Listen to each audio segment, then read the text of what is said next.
Okay, well, the good thing is that there is an airline called Wizz Air based in Budapest, and they overnight have put in loads of extra flights. And yeah, they're being sold at anything from sort of £400 to £650 each way out of Luton and out of Gatwick. So that's all right for most Gunners fans.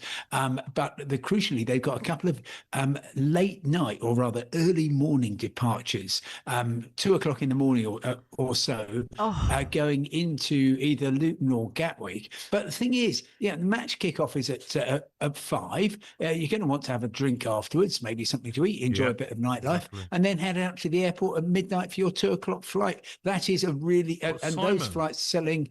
Maybe the airline know that Arsenal are going to lose, so fans might want to get home early. Well, no, it's the only way to avoid those accommodation charges. Okay. So flights you need to reckon on at least £1,000 return. Now, crucially, another point, which is that if you want to drive, yes, you can do that. It's basically a 2-day drive. And the trouble is, once you get to probably sort of Munich area, you'll be carrying on from there to Salzburg and Vienna and then Bratislava. You're going to be joined by the entire population of Paris as well, who will be on the move that way. And the best offer I can find, because some people will be thinking, I'll fly into Vienna, I'll fly into Bratislava. Those aren't bad, not least because you can get a boat down the Danube from there, which would be quite a stylish way to arrive.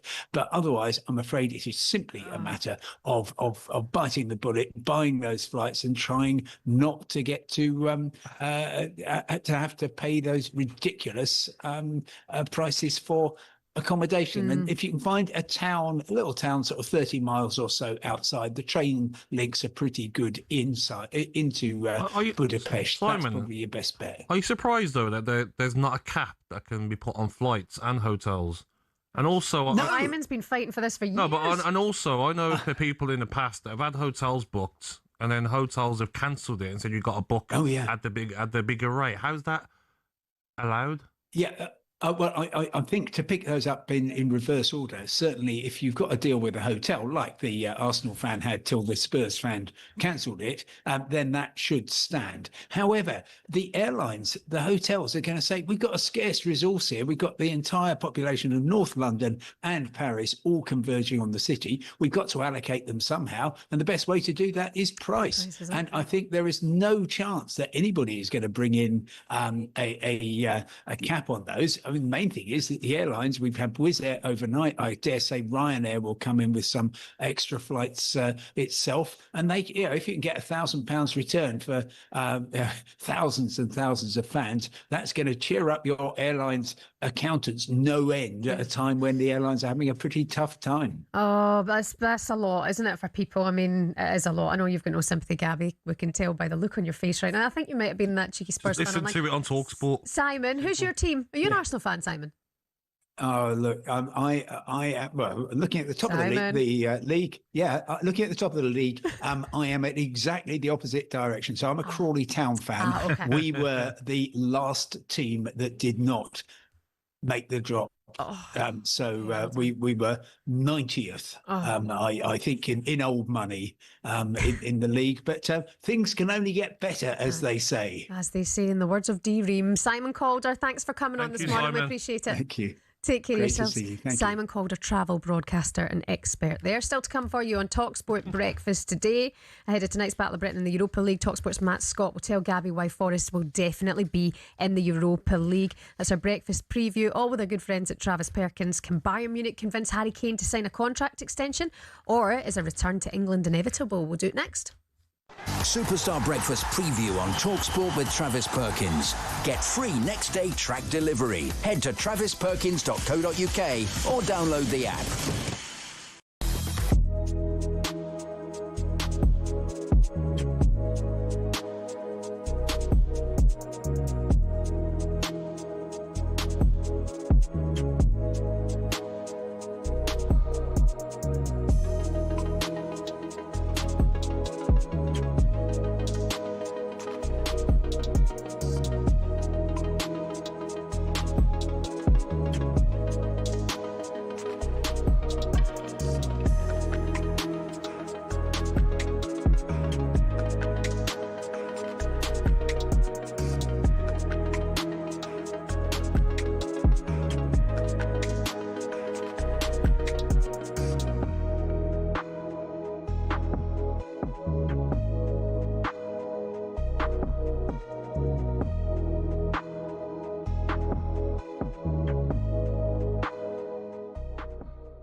you want to come back as a racehorse. Honestly, it's so much better than being, a show jumper or a dressage or whatever.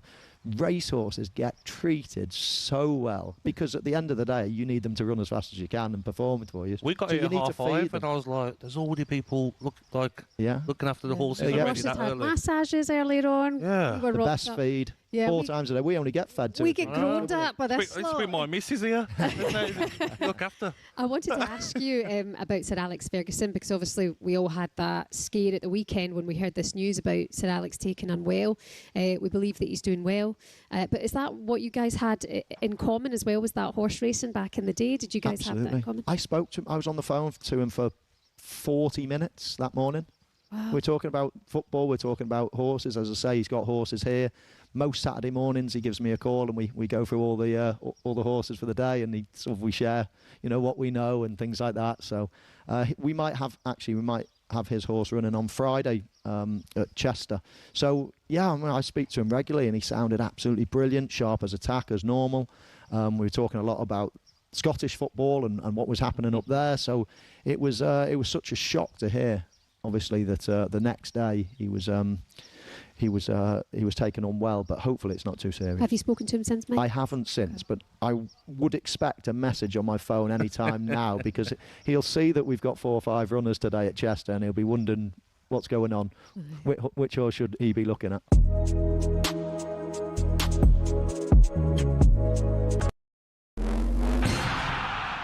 Would you give up the chance to play for your country to become a global star of your sport and earn big money doing it? Well, that's the choice facing rugby players right now because of the proposed new R360 League. Led by 2003 World Cup winner Mike Tindall, it's already being backed by major investors. Its goal? Turn rugby union into franchises, not clubs, add some serious cash and a bit of razzmatazz. Or in their words, make the game more watchable, accessible and entertaining, especially for younger audiences. But there's been a huge pushback, a massive no way from the current game. So what exactly is R360 and why is it controversial? Rugby union is facing challenges on a domestic level right now. There's huge financial instability across even top-tier clubs. The English game has seen leading clubs like Wasps, London Irish and Worcester go out of business in the top flight.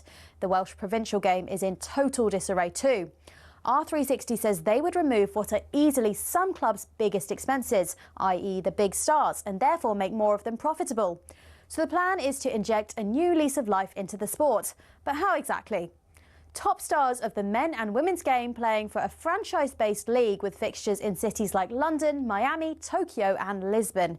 Each city would host a tournament featuring all the franchises during a short 3-month season. And though no players have officially confirmed, reports suggest around 200 have signed pre-contracts, some worth up to 750 grand. And if that's the pre-contract, you can imagine where the full wages will get to. Problem is, the rest of rugby says no. In fact, no way. The national unions from England, Scotland, Ireland, France, Italy, South Africa, New Zealand and Australia have declared any player joining R360 will be banned from test selection. World Rugby's also not approved the league. Many fear it echoes football's failed European Super League, a top-down, money-driven idea that could damage the sport's traditions. So is it dead already? Well, rugby union is at a crossroads. Some may be against it, but we know others are being swayed by the cash. So will everything work itself out? Or after the European Super League and Live Golf, have we got sport's next big scandal on our hands?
Good morning. You listen to talkSPORT Breakfast with Arnold Clark. Shop the upgrade event today and get an extra £500 when you part exchange your car. Don't miss your chance to boost your valuation. My name's Shebahn Aherne Gabby Agbonlahor. The Villa man is here. A big game for them tonight against Forest live on talkSPORT. Coming up for you this morning, Dunfermline manager Neil Lennon will join us after their brilliant first leg playoff win over Arbroath. Say Arbroath?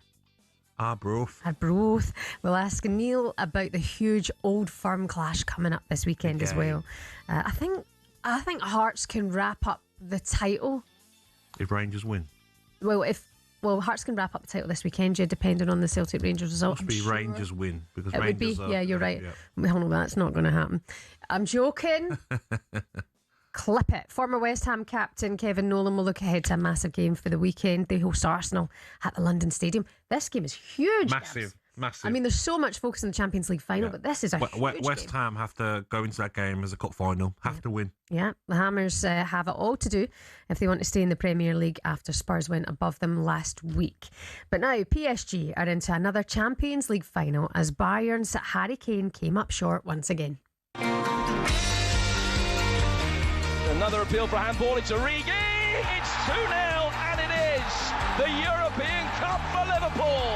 Liverpool 2, Tottenham 0. Now nobody has won more League Cups than Manchester City.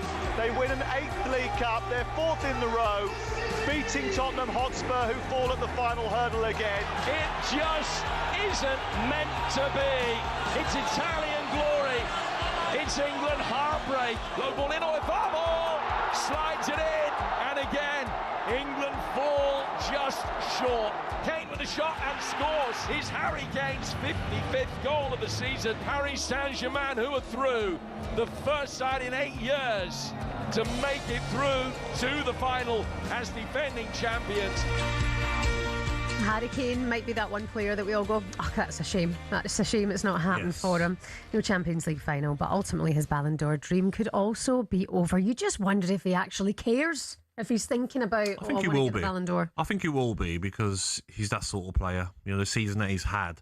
I looked at his face after the game on the TV and you could tell devastated not to get through, obviously, to the final, but I think part of it will be in his mind. Yeah. Because if he won the Champions League, the season he's had, the amount of goals he scored, go to the World Cup and do well, it would have been his. See, that's exactly what I think he'll be thinking. He'll be thinking, still try and get England to win a World Cup. I've won the title. Champions League is hard. Exactly. You know, he's done the basics right now. I think that if he can win the World Cup, well, then he probably is still in with a shout. Exactly, 100%. And England can win the World Cup this year. I think they're that good. Oh, thank you, Shebahn. Yeah, no, you're welcome. Nice of you. And that's the last of it. Harry Kane, does he come back to the Premier League after next year? Why?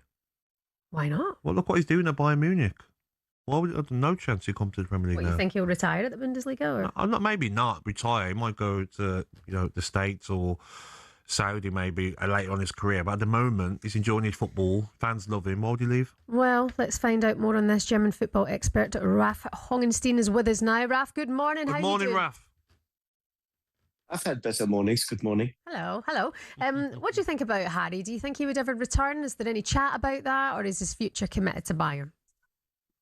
The immediate future is committed to Bayern, but I don't think there's a chance that he'll retire. I think he'll go on and play perhaps in the States or does something completely different. But next season, and I think the season beyond, if Bayern can renew this contract, he'll be there. And I have to take a little bit of issue with something you said. I mean, Harry Kane has done the basics. No. Harry Kane has done a lot more than the basics. Yeah. He's been unbelievable. Sorry, I meant the basics. He's done the basics right. Do you know what I mean? As a striker, he's got it right. No, this is not the basics. I mean, this guy has been at a level that surpassed all expectations in Munich because it's not just the goals. He's a provider, he's a leader, he's super professional. Defensively, he's been unbelievable. And yes, the Ballon d'Or, I think, will elude him unless he wins with England in the States. But I'm not sure he is that kind of striker who thinks about the Ballon d'Or. There's so many more selfish strikers out there who will score goals and don't even care what the result is. I'm slightly exaggerating. But he's not that type of guy. He's a team player. He wanted to win this trophy for Bayern and for himself. And I think that's why he was disappointed, not so much the Ballon d'Or. Yes, I agree with you on that. my feeling. Raf, what did you think of the game last night? Because I was surprised at PSG's tactics after the goal. Obviously playing a lot deeper, a lot more compact defensively. I thought maybe Bayern's fullbacks weren't at the level of maybe PSG's last night. I think all the Bayern players weren't quite at their level last night. Olise had a relatively quiet game. Diaz didn't quite have the impact. Kane, before the goal, didn't quite have the impact. You can talk about the fullbacks. There was a lot of sloppy passing. PSG, look, they were effectively 2-0 up after 3 minutes in the tie. So they didn't have to push. They could actually sit back and calm the game down, and they did that extremely well. And the defenders in the deep block and Bayern really had problems breaking them down. And it was one of those games where one team is a little bit on top and they do things really well, and the other team, as a result, suffer and don't do things quite as well as they usually do. And in the sum, that was enough for PSG to go through relatively comfortable. They were just better on the night and probably just shaded it over the two ties as well. And what about Vincent Kompany? What's been the reaction to him this morning? Fallen short once again. I don't see it being seen in that way. It's not about Kompany falling short. This is the second season at Bayern. First season was in the quarterfinal. Second season was in the semi-final. It's a process. Him and the team are growing in this competition. Of course, if this is 5-6 years down the line, people then will start saying, why can't he win the Champions League? But we're not that level yet. This is still a very inexperienced coach and a team that 2 years ago was sort of written off when they finished third under Thomas Tuchel in the league. So all the focus on him is more about how he's dealt with it, how he's found fairly gracious words for PSG, how he didn't go down the route of blaming the referee despite maybe one or two dodgy decisions. And he's handled himself really, really well. Will there be questions asked about the high line, about the, sort of defensive instability? Maybe further down the line, but Bayern still have a chance to win a double, something that they haven't done in 6 years. And the inquest will start after that only. Raf, it's a very entertaining Bayern Munich team, isn't it? But I think probably defensively and maybe midfield, they weren't as good as PSG over the two legs. What can they do in the summer in bringing players in? They've been linked with Anthony Gordon, haven't they? Do you think maybe a centre-half, another centre midfielder is what they need to get to that final and win the Champions League? Yeah, I think Bayern will want to add up front because this is not the deepest of squads. No. Maybe another midfielder, although they have in Tom Bischoff, a really talented guy. But Leon Goretzka is leaving, so there is going to be a vacancy there. Look, it's kind of one thing leads to the other. If Bayern aren't that attacking, they don't score, I don't know, how much is it, 110 goals this season. If they are a bit more cagey and cautious and so on, then they maybe have a bit more stability, especially in the Champions League, but they won't be quite as breathtaking, entertaining. It's the same old story, if that attitude leads to a win, as it did against Real Madrid, everyone's really happy. If you just fall short and people start questions, but that's any system. If they play more defensively and don't win, then that's what people home in on and say, why aren't they more expensive? Why aren't they more attacking? It's just how it is as a coach. You have to choose one death to die, as we say in Germany. Yeah, I just think every team can improve, can't they? I'm just thinking what positions, when I watch Bayern, or maybe Alphonso Davies, I was shocked that he didn't start last night, but maybe fullbacks, maybe centre midfield area, another striker. Can they bring another winger as well? Just to help, because obviously Bayern Munich haven't won the Champions League since 2020. To get to that next level to win it, they probably need a bit of help, don't they, in that squad? Yeah, I agree. I mean, they're looking for a right back to mix it up a little bit because they have three very good fullbacks for two positions, which is probably one short. As you said, they're looking for another winger. Anthony Gordon is a player that they're interested in. An understudy for Harry Kane, very much a talking point for them because Nico Jackson has come in. He's done an okay job, but he's not the player that you want in the semi-final with 10 minutes to go chasing goals. They're not far off it though, are they, Raf? This Bayern Munich team are not far off, are they, at all? They're not far off, but as you said, you can always improve and do a little bit better, and I think the squad can be improved as well. Yeah, they've been brilliant over the two legs. It's been a great watch. Raf, brilliant stuff. Thank you, Raf. Thank you. Ralph Hongenstein, German football expert, with us this morning. Coming up next, Katie Shanahan is back with us. We're going to look ahead to the big game this weekend, West Ham Arsenal.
How are you, Bob? All right, Bob.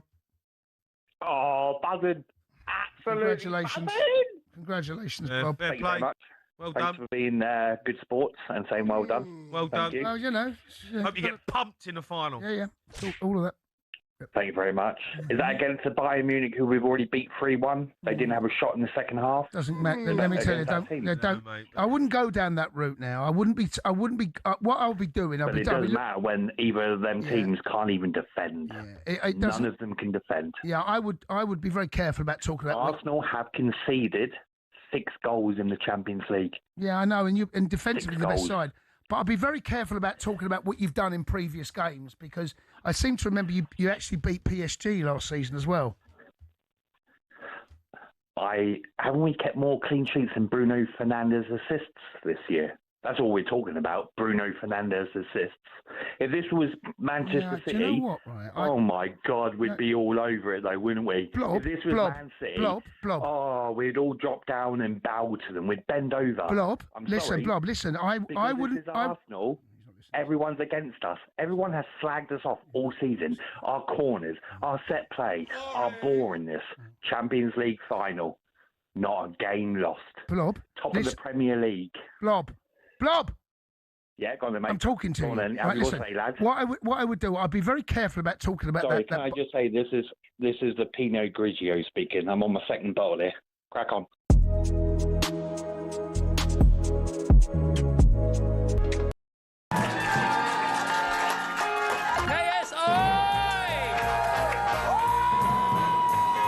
Cush Jumbo and Peter Capaldi! It just so happens that it's all you're amazing. Right. Paul White!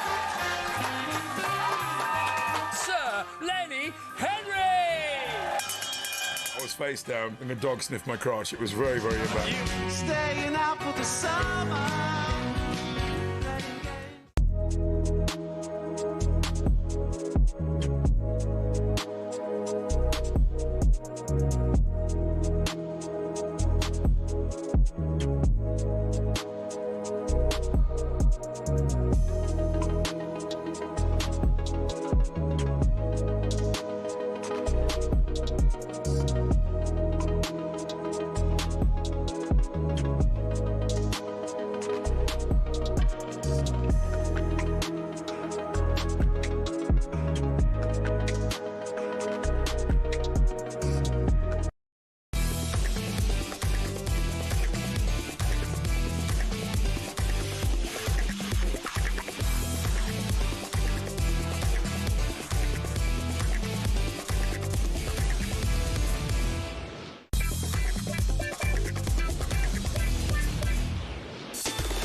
Good morning, you're listening to talkSPORT Breakfast with Arnold Clark. You can shop the upgrade event today, get an extra £500 when you part exchange your car. Don't miss your chance to boost your valuation as well right now with Arnold Clark. My name's Shebahn Aherne, and for Alan Brazil, Gabby Agbonlahor is here. Coming up for you this morning, Neil Lennon, Dunfermline manager, will join us to look at their first leg playoff win over Arbroath. And also coming up this morning, we're going to have former West Ham captain Kevin Nolan to look ahead to a massive game this weekend. They've got Arsenal at the London Stadium. It's time now for our coffee break with Costa Express. The Costa Coffee Break on talkSPORT. Sponsored by Costa Express. Quality coffee, quality day. Kitty Shanahan. Hello, hello, hello. Yes, so we are looking ahead to West Ham against the Arsenal this weekend. Huge game for both teams. Arsenal, 3 wins against the likes of West Ham this weekend, Burnley and then Crystal Palace, and the Premier League title is theirs. This game, however, has got Arsenal fans worried because West Ham are fighting for their lives with relegation, and Arsenal have lost to West Ham, get this, in 3 of their last 6, including last season at home. So, Gabby, how big is this game for Arsenal in terms of winning the title? It's a massive game for Arsenal because if Arsenal draw and obviously City win their game in hand, then it's all to play for. Arsenal better goal difference slightly. But if Arsenal win this game, the pressure that puts on Manchester City for their midweek game next week, I think it's Crystal Palace, the game in hand. And I think City will drop points before the end of the season again. So I think if Arsenal win this game, they win the title. But they're playing a West Ham team that, this is probably their biggest game in the last 10 years. This is like a cup final. I imagine their atmosphere is going to be electric. They're going to be fighting for their lives. So it wouldn't surprise me if it is maybe a draw, a 1-1, 2-2 draw. Yeah, I was going to say, how badly do West Ham need a result here to put the pressure on Spurs? Scary how much they... Because Leeds are safe. So Spurs, wouldn't surprise me. They've won the last 2. They go and beat Leeds. Then it's 4 points difference. I think the Spurs play... No, Spurs play after West Ham, don't they? They play, is it Monday, Spurs? Monday they play Leeds. Monday, yeah. So if West Ham can get a result, the pressure's back on Spurs. But if West Ham lose, Spurs know they win. They're 4 points ahead with 2 games to go. Better goal difference. West Ham still got to go to Newcastle away. I think it will be done if West Ham lose and Spurs win. Oof. Well, let's hear from some Spurs fans, shall we? Because this will divide opinion. What result do Tottenham fans want from this game between West Ham and Arsenal then? How big is the hatred for Arsenal? Are they willing to risk their own relegation? So here are some Spurs fans. Here we go. Arsenal versus West Ham. I mean, really, I can't win. I can't lose. But the right answer is always going to be whatever hurts Arsenal. So if West Ham win, so be it. Spurs are staying up anyway. Come you Spurs. I would want the teams to draw.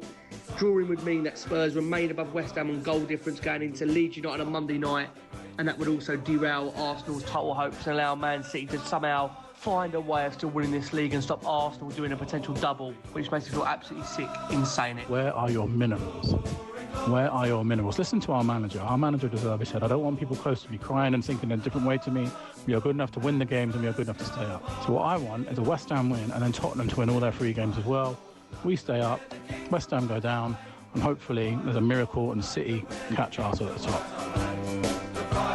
Okay, so that was Flav Bateman, Ricky Sachs and Billy T there. Where do you sit on this? If for example, you're in the Spurs camp, do you just focus on your own game and getting out of relegation? This was the other way round, say Villa Blues, whatever. I wouldn't care about what they were doing. Spurs should be just worrying about themselves, win your last 3 games, you stay in the Premier League. But don't be wishing that, West Ham get a result against Arsenal because you're hate for Arsenal. Forget what Arsenal are doing. They're at a total different end to what Spurs are doing. You're not even rivals to me. How bad Spurs are at the moment, how good Arsenal are doing. So stupid. What if, what happens, okay, West Ham beat Arsenal, and then West Ham get confident from that, win the last 2, you draw against Leeds, and then they stay up, and you're stupid, aren't you? Didn't we have this last year? We had this last season because Tottenham fans in the stadium wanted Man City to win so that Arsenal wouldn't win the title. So it's a similar situation here. There are some fans as well who, if Arsenal don't win the Premier League, they'll be happy enough that Spurs go down. Yeah. Arsenal fans, they hate each other. Yeah, but Spurs have to. But Spurs have to forget about what Arsenal are doing. Stop being so obsessed with your rivals. Arsenal are doing big things. They're probably going to win a trophy this season, at least 1, maybe 2. Spurs just stay up. They should be having Arsenal. Even they've got Arsenal friends. Please, please, please win this game against West Ham. What do you think? Did you not? I just don't get it. No, I never understand. And actually, remember when Ange Postecoglou came out speaking about this yesterday? It was I do not understand how Spurs fans were cheering Man City on during. It was in their stadium. I was like, surely if you're a Tottenham team, and as a former international athlete, I could never think about letting an opposition team go and win a game. Just focus on yourself, get the win, and just make sure you don't get relegated. Yeah, because if Arsenal beat West Ham, then you go into your game on Monday night against Leeds, you win, you're 4 points, 5 points with goal difference ahead. It's more or less done. So isn't that what you want? Or do you want West Ham to win, the pressure's on Spurs on Monday night, and then you don't play as good when the pressure's on, and then Leeds get a result? Yeah. Very odd. Spurs fans, what do you want to happen in this situation? 03717 22 33 44 is the number. The phone lines are open this morning. You can come on and have your say. North London part of the city? Oh no, it happens everywhere. It does. I mean, Rory Jennings, Chelsea fan, he was letting out his house to a guy and then realised he was a Spurs fan and pulled the contract. Yeah. You can't do that now. It was can't do that now. I was brand new till I found out that he was a Spurs fan. So pulled the contract. 03717 22 33 44. Gav is with us now. Gav, what do you think? Gav, Spurs fan. Morning. Morning. There is an alternative to winning and losing. It's called a draw, and I think that would probably, as a Spurs fan, that would probably be the best outcome for West Ham Arsenal. It would give West Ham a point, but it would take 2 points away from Arsenal. So, that would reopen the title run. And then you're both on 37 going into Monday night's game.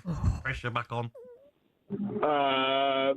Yes and no. I mean, the Spurs now is a different team, but look, I was a kid when we got relegated in '77. So if we do get relegated, it's no. It's but no you're not a different team, are you? You beat the Wolves that got already relegated. You beat an Aston Villa side who were playing walking football. So you're not a different side, are you? No. If you look at the effort that they're putting in now under Zebedee compared to how they were playing. Zebedee. Zebedee.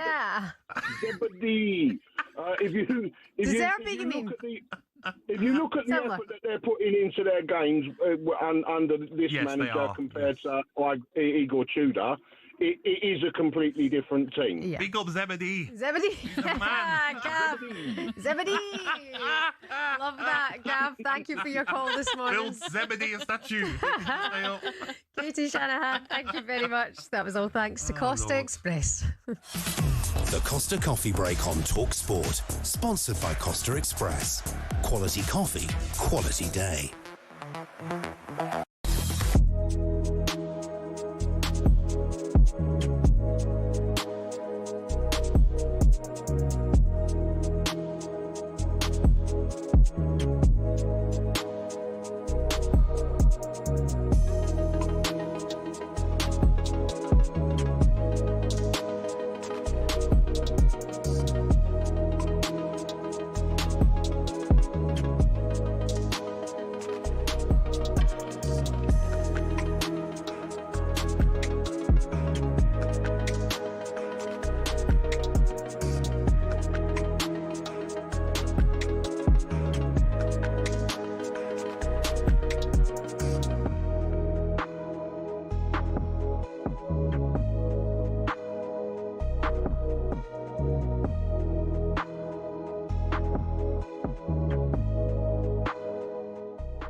To join Arsenal was the biggest achievement in my career, but the way the things end up was a little bit not nasty. But at the end of the day, I'm happy. They are happy. They know, you know what, life goes on. If you ask me if I regret, I don't regret. I'm happy also giving them something back, because at the end of the day, if I can't represent and defend my parents, I don't know who would do it for me. So it's kind of doing my job. You're spot on, Emmanuel. I don't blame you at all. I would have done the same, mate. Thank you. Looking at the title race, Manchester City messing up against Everton. How do you think it's going to go? Who do you think will win it in the end? Who do I think will win it? If you ask me today, I will still tell you that I think Man City will win it, but I would like Arsenal to win it, because it has been over a decade. They have been fighting for that even when I was there. We were fighting for it. Obviously, in April, then sometime in March and April, it's all over. And we drop points at Wigan, at Bolton, wherever you can call it. Then we saw the league sliding out of our hand. But this year, they're doing quite well. And the good thing is that defensively, they are very good. But now they have to win the last 3 games to win the league. And obviously, Man City again dropping points at Everton. they will come back stronger. They will manage with their manager, with the players, with the experienced team they had. They will do everything possible to win the last 3 games and wait for Arsenal to. It's not often you associate fan power with Chelsea Football Club, but one of the shining examples of it lies with a group called the Chelsea Pitch Owners. And they've proved to be the thorn in the side of owners past and present who've been dead set on moving stadiums to a larger, more lucrative piece of land. Essentially, the supporters group holds the freehold to the land on which Stamford Bridge sits. Former owner Ken Bates set it up at a time where some unruly property developers tried to evict the club from their ground. In order to prevent this, he established the CPO as a company that owned the pitch and offered the fans the chance to buy a share for £100. As well as that, they also own the rights to the name Chelsea Football Club, so if any owner wants to take them elsewhere, they can't be called Chelsea without the approval from the CPO. Now, in 2011, Roman Abramovich tried and failed to move them away from Stamford Bridge, and this has set a precedent for Todd Bowley and the current power brokers at Chelsea. They know any plan which involves moving from Stamford Bridge will require CPO approval from the now 13,000 fans who own it. There are fans who are concerned that if they stay at the bridge, they'll be left behind their domestic and European rivals who are moving to more commercially successful stadiums. But for the heritage and history lovers, Stamford Bridge is one of the iconic English stadiums, and to move away would be a grave mistake. It might not be as flashy as others, but stadiums like it have something about them that cannot be replaced. One thing's for sure, if Bowley wants to take Chelsea away from their home, he'll have to go through the CPO first.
To you. You're listening to talkSPORT Breakfast with Arnold Clark. It's the perfect time to upgrade your car. You can get 2 years free servicing when you buy a used car in the upgrade event. You can check it out online now. My name is Shebahn Aherne Gabby Agbonlahor is here with you this morning. 03717 223344 is the number. We're getting calls in from Spurs fans this morning.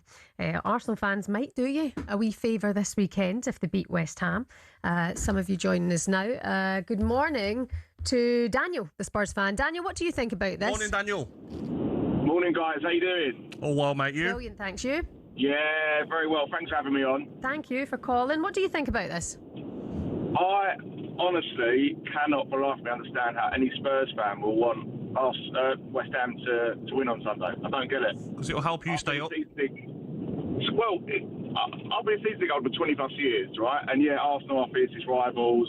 I just cannot understand how anyone thinks, yeah, I know, let's let West Ham win and kind of gamble with our Premier League safety. I don't get it.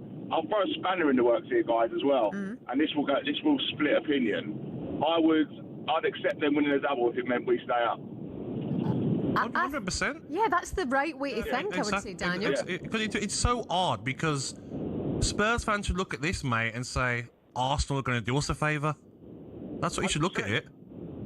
I've got Arsenal mates, and don't get me wrong, it's painful, but they're in a different league to us at the minute, and we've just got to accept it. Yeah. We can't control what they do, but we can certainly control what we do, and it'd be a catastrophe if we went down. Exactly. So for me, it's a no-brainer, and I think some Spurs fans let the rivalry or thinking like the banter ahead that's going to happen if they do win it. again, I'll throw another spanner in the works. It'll all be forgotten about because the World Cup's coming up, so no one will even talk about it. But you know what, Daniel? You might stay up by a point, 2 points. You can say at the end of the season, thank you, Arsenal kept Spurs up by beating West Ham. Do you know what I mean, mate? Gabby, let's calm down a little bit. Let's calm down a little bit with that. We can't be thanking it. We can't be thanking that. To be fair, I get exactly what you're saying, but for me, it's a no-brainer. Look, I want Arsenal to win on Sunday because I want us to stay in the Premier League. Yes. I had given up all hope. 3 weeks ago? I thought we were down and out. I couldn't see where any result was coming from. And now, obviously, the win against Villa, I know they were 4, but Spurs still put in a good performance.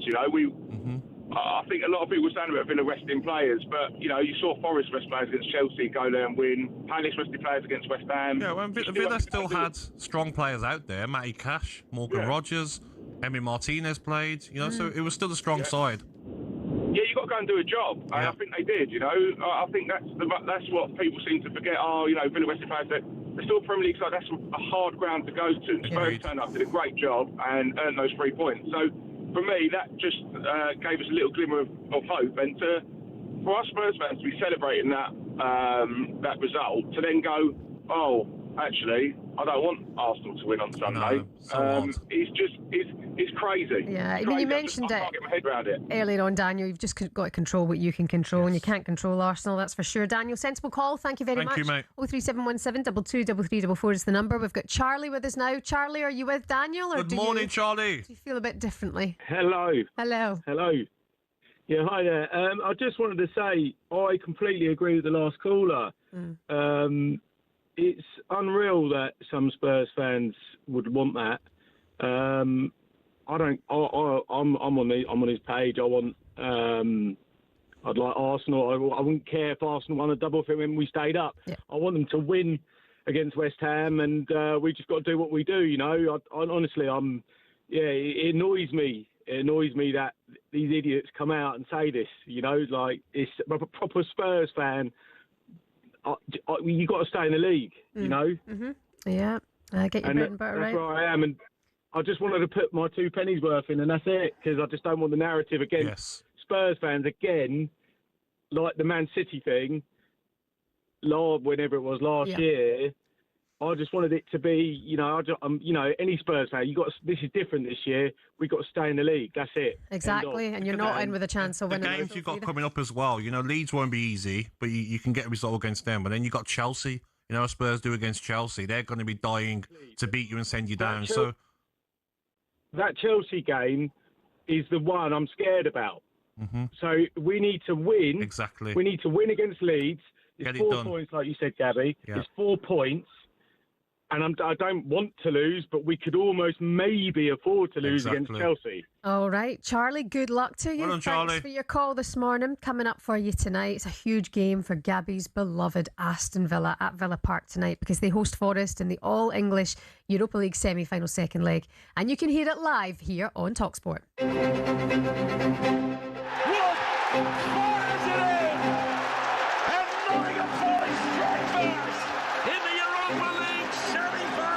If you're a Forest fan right now, optimism is through the roof. 10 unbeaten under the vibesman Vitor Pereira. It is very much in the balance. It will be a brave supporter of either side who buys a ticket for Istanbul on the strength of tonight's result. 11 men behind the ball, 2,000 Forest fans behind the ball, 0-0, we're there. Rogers with a cut back, and Ollie Watkins becomes a record breaker. Our best challenge we can have, and our huge objective we can achieve, is to play Champions League. I know that this season Aston Villa will win a trophy. I really do. It's a great opportunity for one of these to win a huge trophy. There are big games, and this one is massive. Strap yourselves in. It's going to be one hell of a ride. So as you know, Forest lead 1-0, but are sweating on the fitness of captain Morgan Gibbs-White following that injury, the head injury on Monday. For more on this, we're delighted to say that talkSPORT reporter and Forest fan Max Scott is with us now, and Gabby's enemy tonight, because you two are watching the game together. That's cute. Good morning, Max. Hi, Max. Oh, Max, you're mute. You mute, pal? Max? I'm mute. Let's hope they're like that tonight. Don't mute yourself tonight, Max. Hey, I'm just saving myself for tonight. He's nervous. How are you, mate? You okay? Yeah, I'm doing well. Look, I'm so excited for tonight. Even watching the Champions League last night and the night before, and seeing what it means. Like you saw Arsenal fans giving it the big and I love that, Shebahn. Football's about joy. It's about moments. And if you think that fans celebrating is going to somehow sort of affect the karma of the players on the pitch, I think it's a lot of nonsense. And so I'm really looking forward to tonight. We're 90 minutes away from a European final. Who'd have thought it? After the season, we've had 4 managers. It's unbelievable. It's mad. How big is this for Nottingham Forest, Max? Because we spoke about it a few times, and I mentioned it in recent weeks. Disappointing season, relegation battle. Look like they're safe now. And imagine Nottingham Forest win the Europa League, Champions League football next season. The likes of Anderson, Gibbs, White won't be looking maybe for moves because whatever they want, they've got at Nottingham Forest playing Champions League football. How big for the football club would it be? That would be unbelievable, wouldn't it, Gabs? And you know that because you've been needing a trophy for a long time under Unai Emery, and it's still not come. So the question is, how big is it for you? Oh, it's massive for both teams. I think it's probably bigger for Villa in the sense that, it's been 1996 since Aston Villa last won a trophy, and this group of players, they lost in the semi-finals to Olympiacos a couple of years ago, lost to Crystal Palace in the semi-final, didn't turn up. When it mattered against Manchester United last game of last season, needed a draw, lost the game, missed out on Champions League football. So there's a lot of questions being asked by Villa fans, especially after Sunday's performance against Spurs as well. I think it could be a bit toxic tonight, mate, if Villa don't put in a performance and get through. I get the impression that because the momentum's with Forest, because they're 10 unbeaten and they managed to get that win at home last week, I think the pressure is on Villa. And I know the fans are going to go behind them. I love that stadium. It's a great environment for a semi-final. Yes. But I just think the pressure is on Unai Emery and the players to get it right, because for the past 3 games, it's been really disappointing. Yeah. And so I think that's good for Forest going into the game. And if Villa haven't got players that are in form, I mean, John McGinn, for instance. But John is back tonight. No, yeah. John McGinn, for instance, play him centre midfield tonight. There's no Onana. Get some steel in there, some aggression. Play John McGinn with Tielemans in there. But the problem is, Max, you've got wingers who play walking football. Leon Bailey, Buendia, Sancho. They can't get past the player.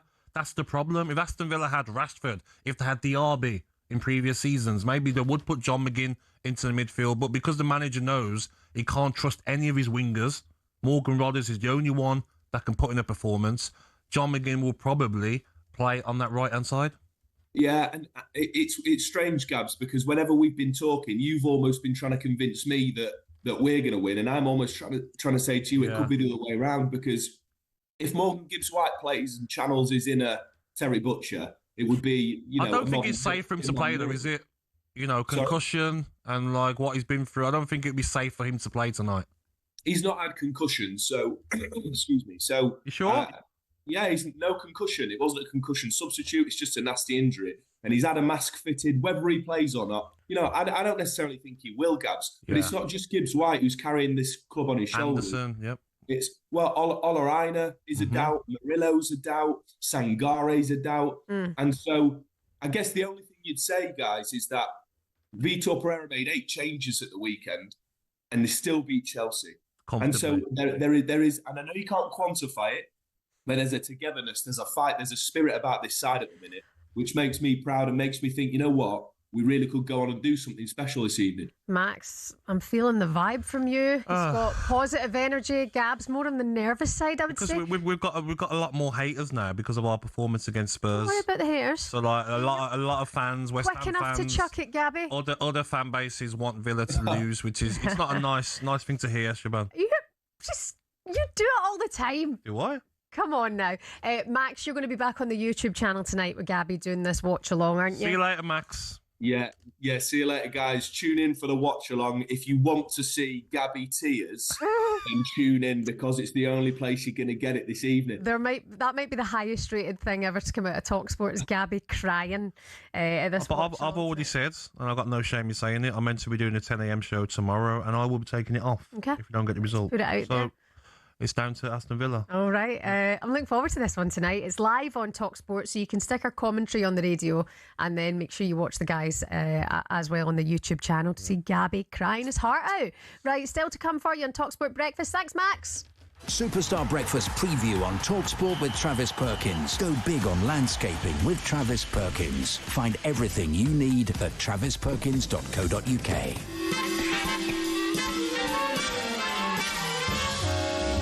Come fly with me, come fly with Ray. If you could use some Cobra bombing booze, there's a bar where you'll find Ray. Yes. So come fly with me, come fly with Ray. Oh, he's just, what a guy. What a guy. He's probably on a flight now, actually. He's not working on he likes Egypt, doesn't he? He goes there a lot, doesn't he? In Portugal, though, as well. Yeah, he loves a holiday. And do you know what? Why not? He still loves a shirtless selfie. He does, yeah. He does. Fair play to him. Fair play to you, He's the Ray. sort of guy that goes out for a drink, Uh-huh. and then the next day runs back, doesn't he? He runs back to get his card at the I pub like where he that. left it.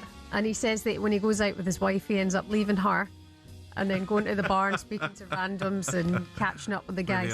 Why are we playing Come Fly with Ray? Well, one of the stories this week is going to break the hearts of holiday goers everywhere. Ryanair boss Michael O'Leary has called for a ban on airport pints before morning flights. But in the latest twist in the tale, the mighty Wetherspoons might be here to save the day.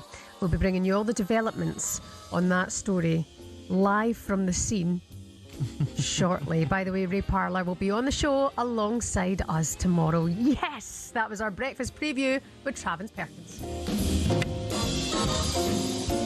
Superstar Breakfast preview on talkSPORT with Travis Perkins. From fence panels to decking or paving packs to topsoil, Travis Perkins has all your landscaping needs covered.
Because I've got nothing against Forest, and I think it would be great for that football club and their fans. Whoever gets through to the final out of the Europa League, I want them to get beat in the final. Do you? Yeah. What's the matter with you? You're horrible. I just want. Why, I don't understand. Horrible person. So that makes you a nice person, does it? Because you want to win. Well, it's not about being nice, but it's just like, why? I get it. If Chelsea or Arsenal, Spurs, I get all that. Rivalry. No rivalry with Nottingham Forest. I don't want Palace to win it if they get to the final. You don't want Palace to win the Conference League? No, I mean less concerned about that. Just play for Palace. I'm backing them. Yeah. 4 games on loan. Yeah. No, I mean, do you know what? Maybe Palace. Maybe I'd know. Do you know what? Catch me at the time. I'm so nonplussed by it, but I definitely don't want Villa win it. Definitely don't want Forest to win it. Definitely, 100% don't want them winning it. I don't want Spurs winning it. Don't want Arsenal winning it. Don't want West Ham. Don't want Man United winning it. Liverpool. None of them. Oh, don't want anyone winning it. You're a bitter old man. Yeah, good. I enjoy being it. I like being that man. Greg, listen, mate. Thanks for your call. I'm going to go to Carl. He's a Fulham fan. Would you want Fulham to win it? Nope. Carl. All right, Carl. Hello, hold on. Hello. All right, Carl. Hi, guys. You okay? Yeah, mate. Go on. What do you want to say? I think it's great that an English club get into a final. Behave yourself, man.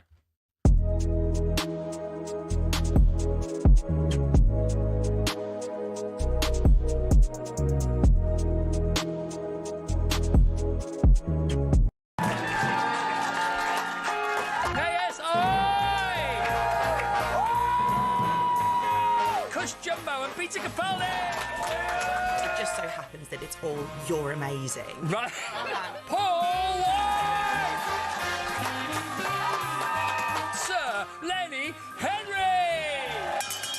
I was face down and the dog sniffed my crotch. It was very, very embarrassing. Staying out for the summer.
A very good morning to you. You're listening to talkSPORT Breakfast. It's Shebahn Aherne and for Alan Brazil. Gabby Agbonlahor, the nervous Gabby, Villa fan. Very nervous, I with can't me lie. tonight on the watch along. Have you done a watch along yet? I've never done one. It's on YouTube, isn't it? Yeah. Can you swear on YouTube or not? You can. Okay. Good. There'll be a lot of that, I imagine. Yeah. Okay, absolutely. great. Look forward to it. 03717 223344 is the number to get in touch this morning. We've got Craig, Birmingham City fan, with us this morning. Hi, Craig. What do you want to say? Good morning, Craig. Morning, Gabby. How are we? I'm very well, mate. How are you? Another disappointing season, I see. Oh, it's the same old, but at least we're the only West Midlands team to win a trophy in the last 20 years. Fair enough. I don't remember that. When was that? Carling Cup 2011. Oh, you wouldn't remember anyway, would you? You Beatles, I remember. Fair play. Yeah. But going back to Spurs and West Ham, as like a neutral side, I'd love to see Spurs go down because when they sent us down in 2011, hard times. But with the run of games at the minute, I just feel like Spurs have got enough to just stay up. If you know what I mean, I don't think West Ham with the games that they've got, like they've got Arsenal coming up. I don't think they win that. Newcastle away. Newcastle away. I don't think they win that because I think Eddie Howe will have something to prove. Yeah. And with Spurs, I just think De Zerbi, like watching them against Villa. Yes, I know Villa didn't field a strong. Well, they fielded a strong side, but it weren't the best side. Yeah. It weren't the best side, and you didn't like Rodgers. Rodgers looks like a shadow of the player that he was like 3 months ago.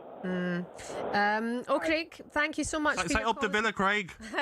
Now up the Blues and come on, Chris Wood. Craig, thank you very much. Dying for us to get knocked out. I know. Yeah, you care about your rivals, don't you? Let's look at the revival of Dunfermline Athletic this morning. Neil Lennon has taken them from 7th place last season straight to a Scottish Cup final at Hampden against his old pal Martin O'Neill. They're also hunting a Premiership return, carrying a gritty 1-0 lead over Arbroath into their playoff second leg. Pleased to say that former Forest and Celtic midfielder Neil Lennon is with us this morning. Neil, congratulations to the job that you're doing at Dunfermline Athletic. Hi Gabby, hi Shebahn. Thank you very much. Still got a bit of work to do. How are you feeling for it, Neil? Have you got any time to kind of switch off, or is your brain buzzing at the minute? Yeah, it's full on at the minute, to be fair. We had a really tough game on Tuesday night against Arbroath, believe it or not. It was really tough. And then we go again tomorrow night. If we can negotiate that, then we've Partick Thistle and, Tuesday, Friday next week. Then we've got the cup final. And if we negotiate the other playoff, then we've got the playoff final after the final. Yeah. So there's a lot to take on board. But, yeah, it's very exciting, Shebahn. I mean, to be in the cup final against Celtic and Martin is just pretty special. Who do you want to win, Neil? Do you know what? It's probably a win-win for me. You know what I mean? So, Neil, I want to ask you on that because I want to ask you about that final because I know you love Martin O'Neill. You played under him. I played under him. Love him. My favourite manager. Would it be a bit weird on the sidelines, mate? If he has a little shout at you, will you just say, "Okay, no problem, Gaffer"? Do you know what, Gab? It's a great question. Sorry, Gaffer. Your ball. Gabby, over the years, you had your arguments with him and I have my arguments. You never win, do you? No. So I might just park that one, say, Martin, you're probably right. But it'll be a bit surreal. I mean, I've had such a fantastic relationship with him, not just like as a player, but he was my go-to guy when I was a young manager as well. So it'll be Martin against himself, because everything I've learned in the game is probably down to him, really. Oh, spot on, mate. That's really nice. I mean, like you say, the pressure is on you at the moment, Neil. How are you finding it all as a manager and the fact that you're on the cusp of doing this for Dunfermline as well? How are the fans? Oh, the fans have been amazing and they're just absolutely loving it. Like they haven't had much to shout about over the last sort of 10, 15 years. But, I mean, the players have been, beyond the call of duty. Shebahn have been brilliant. I've got a really young team and they're going through something for the first time, all this sort of expectation or scrutiny or whatever you want to call it. They handled the semi-final brilliantly. The playoff games are different. They're far more attritional. The Scottish Championship's just like the English Championship. It's mega competitive and there's not much between the teams. So, I mean, we have done fantastically well. I mean, the cup final is the icing on the cake, but they've really earned the right to be there with big 3 Premiership teams along the way, playing some really good football. So it's just so much to look forward to still. And you know the way football is up here. I mean, it's non-stop. I mean, the title run in the Premier League as well is just fascinating to watch as well at the minute. I want to ask you quickly before we go on to that, Neil, has your management style changed a little bit? Because you said you've got a young squad of players there. We know it's a different generation of players, what they can take. Have you had to be a bit, not calmer, but like, not as old school, maybe? Well, if you'd have seen me after the game on Tuesday night, the both of you wouldn't have been thinking, oh, he's changed. So sometimes every now and again, you have to crack the whip a little bit. But in the main, Gabby, as you get older, you mellow a little bit. But I look at, so I'm thinking about Mikel Arteta this morning. Mikel's like a cat in a hot tin roof up and down the touchline. Well, because he hasn't got over that big hurdle yet of winning a major trophy. I think you'll see a different Mikel if and when he does win, if you know what I mean. And then you look at Simeone, he never changes either. So, you do mellow as you get older. There's no doubt about it, but you still have that, obviously the winning mentality, but then you have to think about how your players are going to react to, the way you speak to them or some of the behaviours. So that changes a little bit as you get older as well. Spot on, mate. The title race, Neil, you mentioned it earlier on. I mean, it's absolute chaos up there. It all could be wrapped up this weekend. Do you think Celtic are still in it? How do you see the Rangers game going this weekend, or is it Hearts'? No, I think Celtic will win it still. Me too. Me too. I've not changed my view on that, Shebahn, since 2-3 months ago.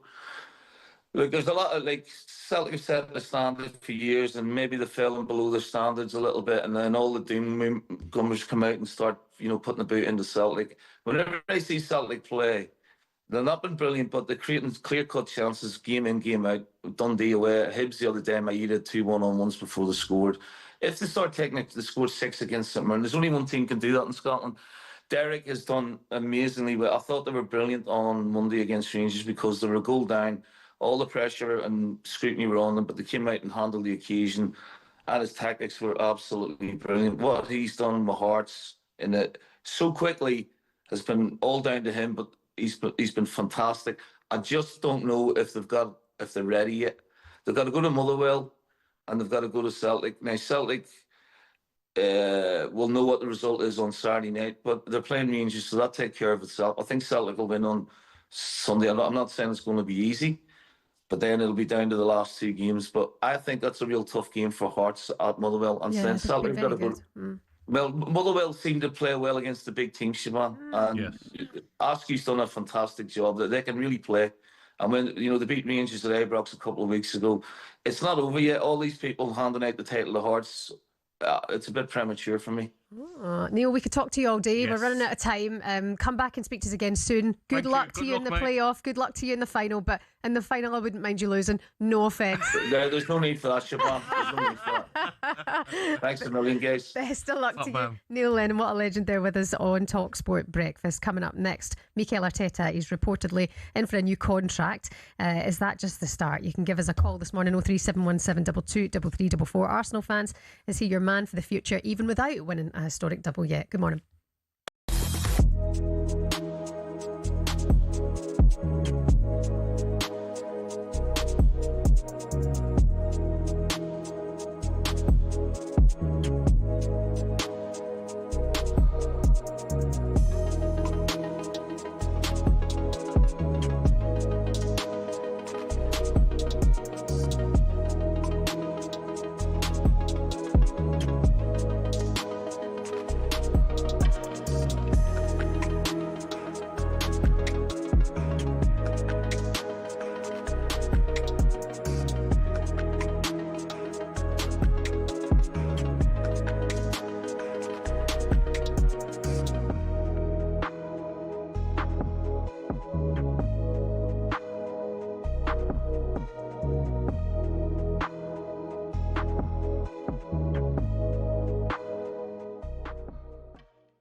So at the moment, Arsenal sit top, 5 clear of Manchester City, who do have a game in hand.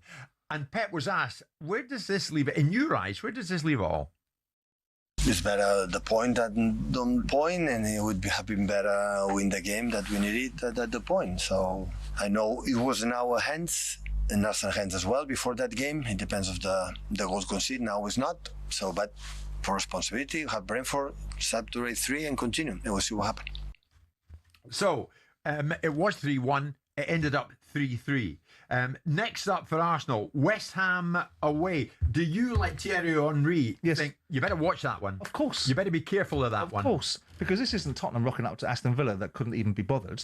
This is West Ham that can be bothered, that will be motivated and will make it as difficult as they possibly can, because despite the fact they got battered by Brentford, there was no way that was a 3-0 game. Yeah. They've hit the post twice. They've had a goal disallowed, West Ham. So it was not reflective of their recent performances. So Arsenal are going to have to go and step on West Ham's throat. But I'm with Thierry Henry, because I think that could actually equalise itself out in terms of Arsenal going to West Ham and getting a draw. I don't think they will. I think they've just got about enough, and they'll deal with Burnley and they'll deal with Palace, because they're Palace last game of the season to win the league. They're going to deal with them, right? Right. And Burnley, I mean, come on, who can't?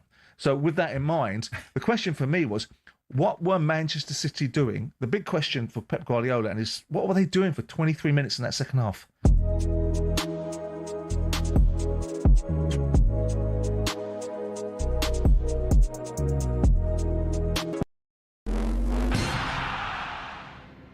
Football fans all have stadiums we love, but do any of us have a pitch that we love?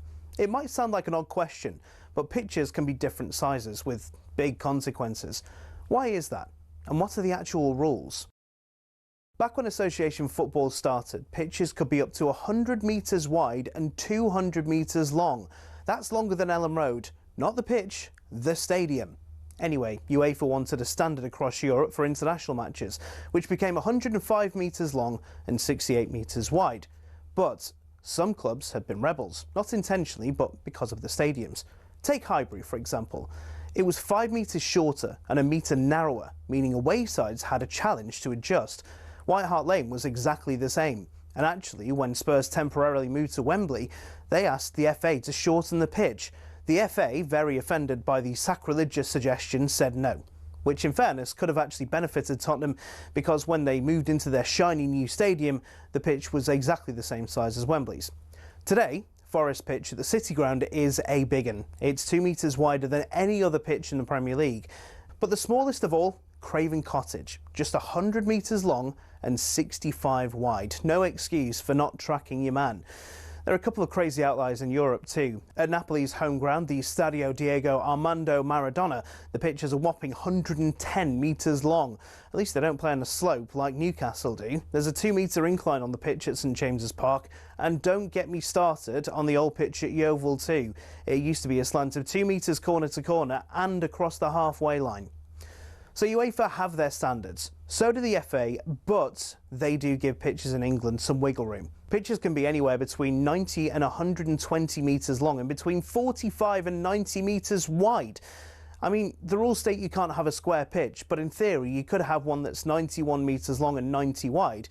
Imagine rocking up to play a Sunday League game and the pitch is basically a square. So there are rules and regulations on sizes, with a UEFA standard that roughly everyone follows. But as we all know, size doesn't matter, does it?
Hello there, good morning. Welcome along to talkSPORT Breakfast with Arnold Clark. You can buy a used car, get a free 2-year service plan and an extra £500 when you part exchange. You can shop the upgrade event today. Shebahn Aherne in for Brazil. Gabby Agbonlahor is here.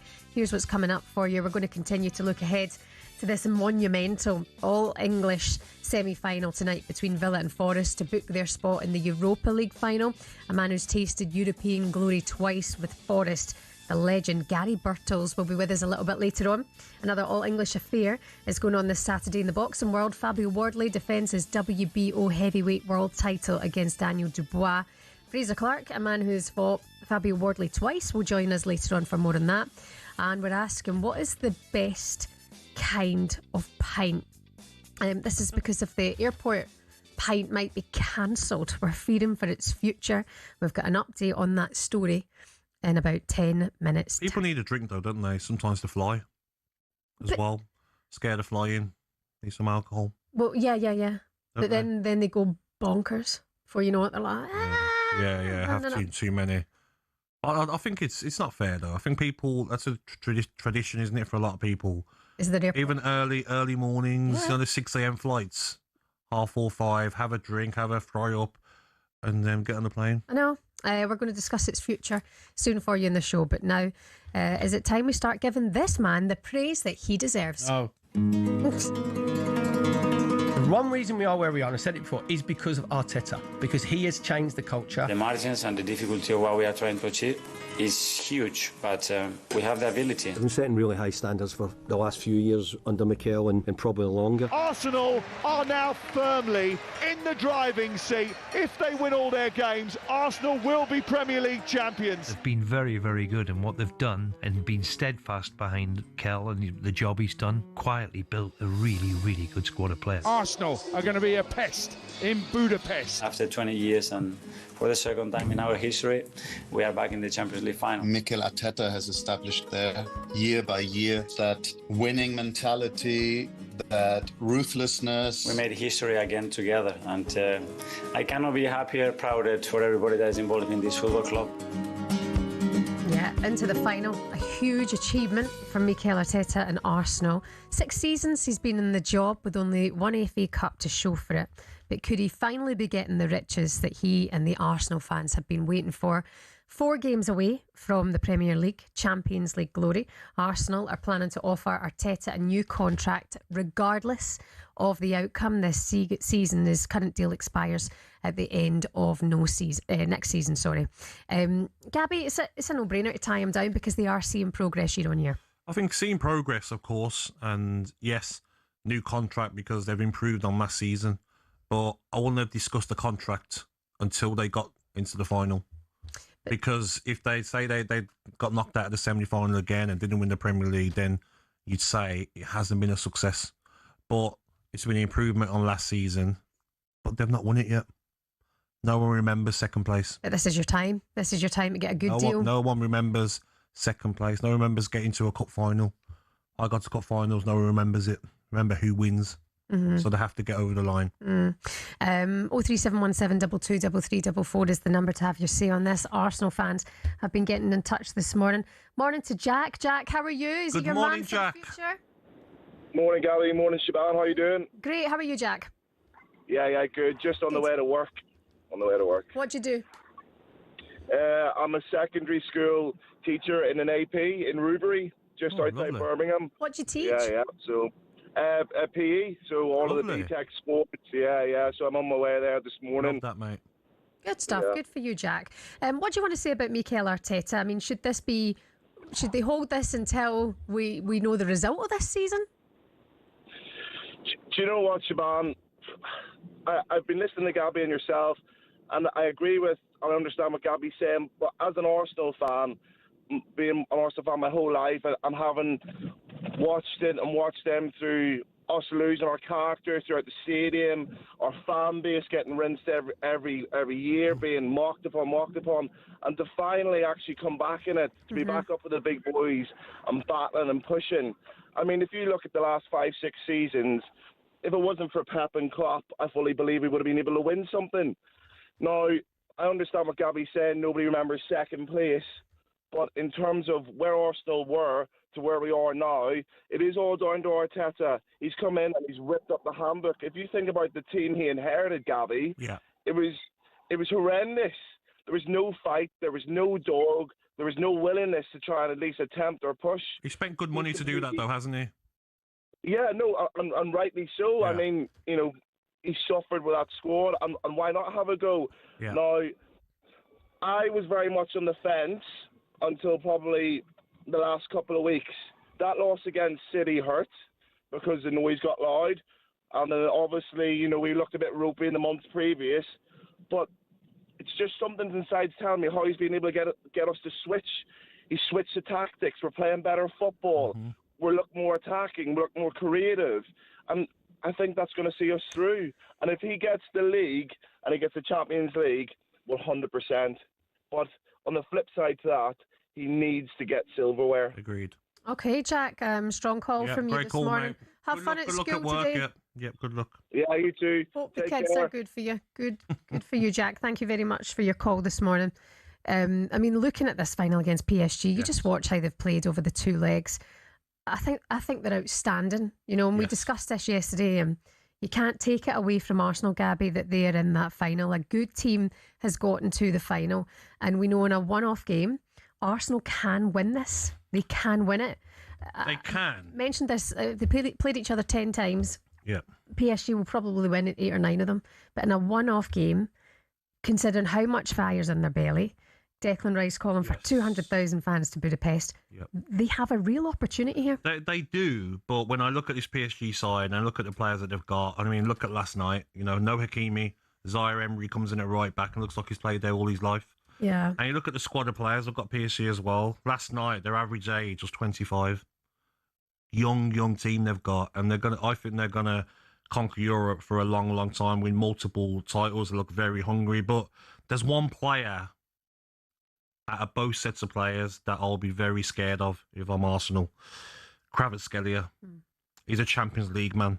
In the League One, he's had 25 appearances, 7 goals, 2 assists. That's not good enough for a player like him. In the Champions League, 15 appearances, so 10 less games, 10 goals, 7 assists. Wow. This is his competition. And when you watch him, Shebahn, honestly, last night I'm watching him like, wow.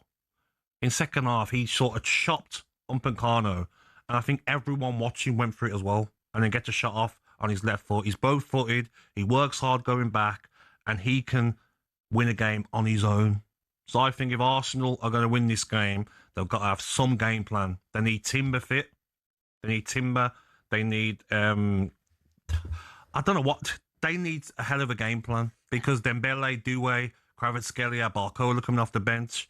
Even Fabian Ruiz last night, he hadn't played for a few months. He was the best player on the pitch. Neves, Vitinha, Pacho at centre-half and Marquinhos were very good last night. Mendes at left-back was very good. He marked Elise out the game last night, even on a yellow card early in the first half. So they've got their work cut out. This is a tough game for Arsenal. See, last season as well, the Champions League final, I mean, they battered Inter, you know, and they're a defensive team, you know, but Arsenal are going to have to bring it and be perfect. Do you know what's funny about PSG as well? Their record in the league phase over the last 2 seasons, won 8, drawn 3, lost 5, finished 15th and 11th. Playoffs in both seasons.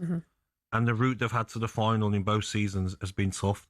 They turn up at the business end of the season, PSG. It's like they take it easy during the season. Yeah. And then when it comes to knockouts football, they turn up. Mikel Arteta going up against his old teammate Luis Come on, Enrique PSG. for the final. 30th of May is going to be live for you here on talkSPORT. Later on this morning, Gabby's going to be selecting his combined PSG and Arsenal 11. Tough. So stay tuned Very, for that. very tough. You're a shady young man. Coming up next, 03717223344. We're defending the airport pint as Ryanair's Michael O'Leary declares war on the national institution. That's next on Breakfast.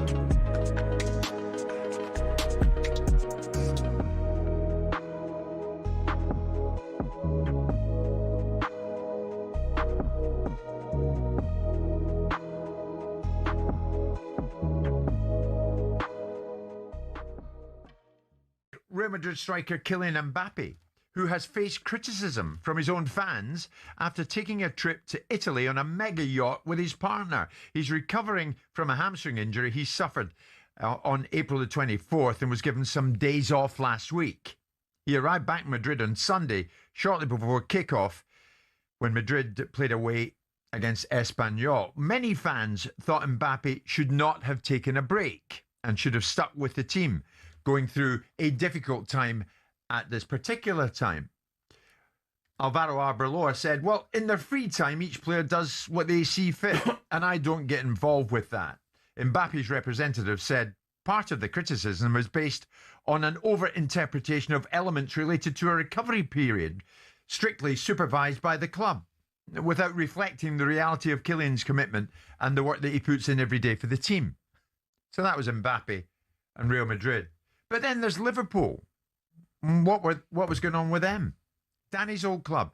Liverpool captain Virgil van Dijk had to defend some of his teammates who were criticised for being abroad last week on a day off as they headed into the Manchester United game, a game they ultimately lost by 3-2. It was put to Van Dijk that some of his teammates had gone on holiday last week. He says, I'm not sure it was a holiday, it was a city trip. But I think if you're one day off and you don't have many days off, then you decide.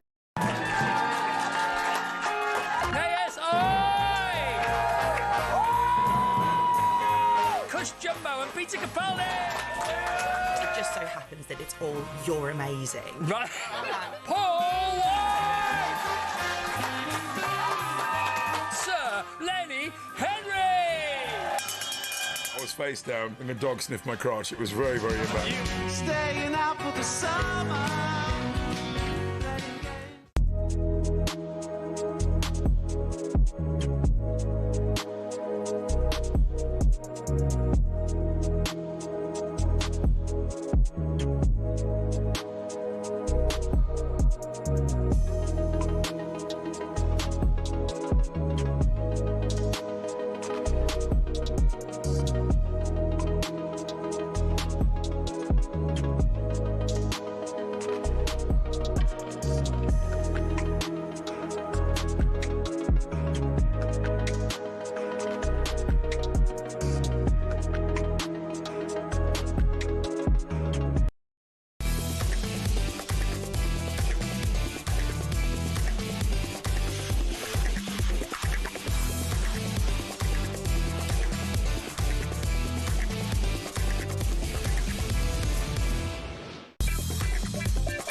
Yeah.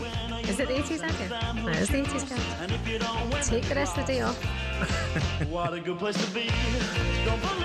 Good morning, you're listening to talkSPORT Breakfast. It's Shebahn Aherne and 80s maestro Gabby Agbonlahor. There's a story doing the rounds of the last 24 hours that we've been keeping tabs on because it's really important to our listeners, a lot of our listeners. The CEO of Ryanair, Michael O'Leary, has called for the early morning airport pint to be scrapped.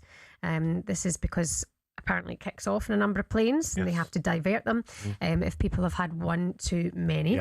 It's a staple in the holiday routine of many Brits is to have that early pint in the morning when you get to the airport. Even if you're on the 6 a.m. flight, lots of people will be having that drink at 4:45. Whereas Michael O'Leary's calling this to be banned. But fear not, iconic pub chain Wetherspoons have come to the rescue. The Times is reporting that the head of Spoons, Sir Tim Martin, has hit back at O'Leary, slamming his idea of a ban on early morning drinks as a big brother approach. He believes it'll be near on impossible to implement O'Leary's ideas of the 2-pint limit. Gabs, whose side you on? But how are you going to 2-point limit at the airport? Yeah. Come on. What are you gonna say? Oh, you've been up for your 2 points. Oh, I'll just get someone else to go and get up for me. You're not going to be able to do it realistically, are you? I think it's not nice when you're on a plane and you've got idiots that are drunk and they're acting up and then your plane gets diverted. It's never happened to me. thankfully. But if I was on the way to a holiday, say I'm going to Spain, and you get an idiot who's drunk and you have to divert, I'll be fuming. It's actually and there's scary so as many well. people, when it exactly, with kicks kids off on the a plane, and the kids are scared, and they're planning a holiday with a baby on the plane, and you've got to divert, and you're ruining people's plans. Just people, just drink responsibly. You know how many drinks to have. You know how many you can tolerate before you get in the plane. Yeah. Couple 2-3 pints maximum. It's when idiots go and have 5, 6, 7 before they get on a 6 a.m. flight. Take it too far, don't they? Yeah. I think it's Doing a Hey Macarena. I mean, through the oil. No disrespect. Is that what you were doing? Michael O'Leary being the one to call for this when his policy at Ryanair is nothing. I mean, he's got, it's like you've a moany guy, isn't he? Check in at this time, otherwise you're 10 grand down. Yeah. 10 grand to check in. But let's not get me started on these airlines. Honestly, the other day we were looking at some flights, and it was like £56 for the flight. Yeah, that's if you're going with no clothes at all. Even hand luggage now, they put the price up. Yeah. So if you want to take hand luggage, you're still paying like £30-40. So by the time you do hand luggage or a case each, that 56 becomes 300 each.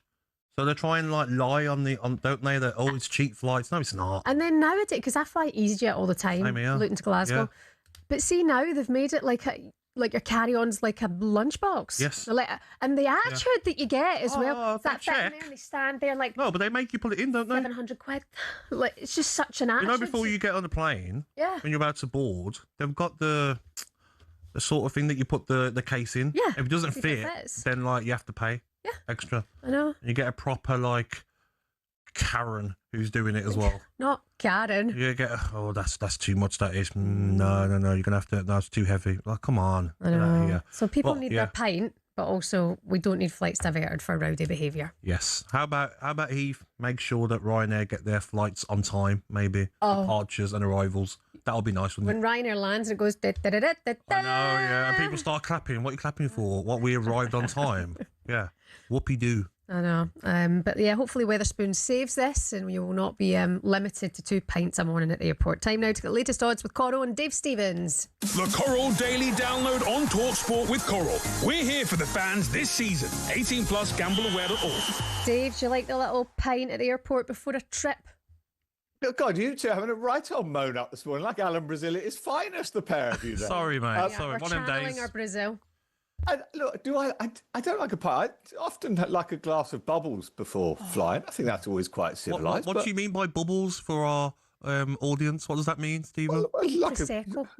Prosecco, a cup, or depending how flush we're feeling. Is that what posh people call bubbles, Steve? A little A frizz. few glass of bubbles at Chester races yesterday. I have to say. How was it, Dave? Was it a good day?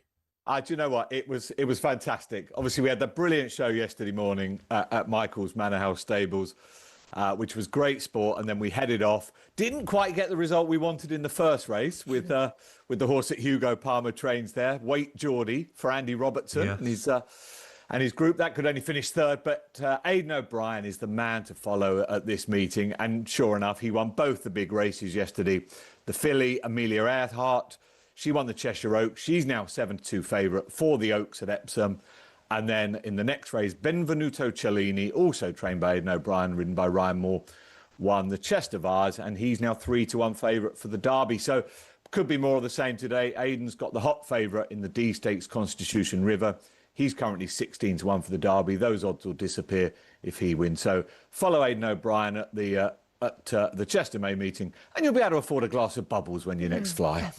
Can I ask you on tonight's big game, mate? Because, Coral are never wrong with their odds. So I want to hear some good news, please, mate. You're never wrong. The good news, no, Gab, there is no good news for Aston Villa.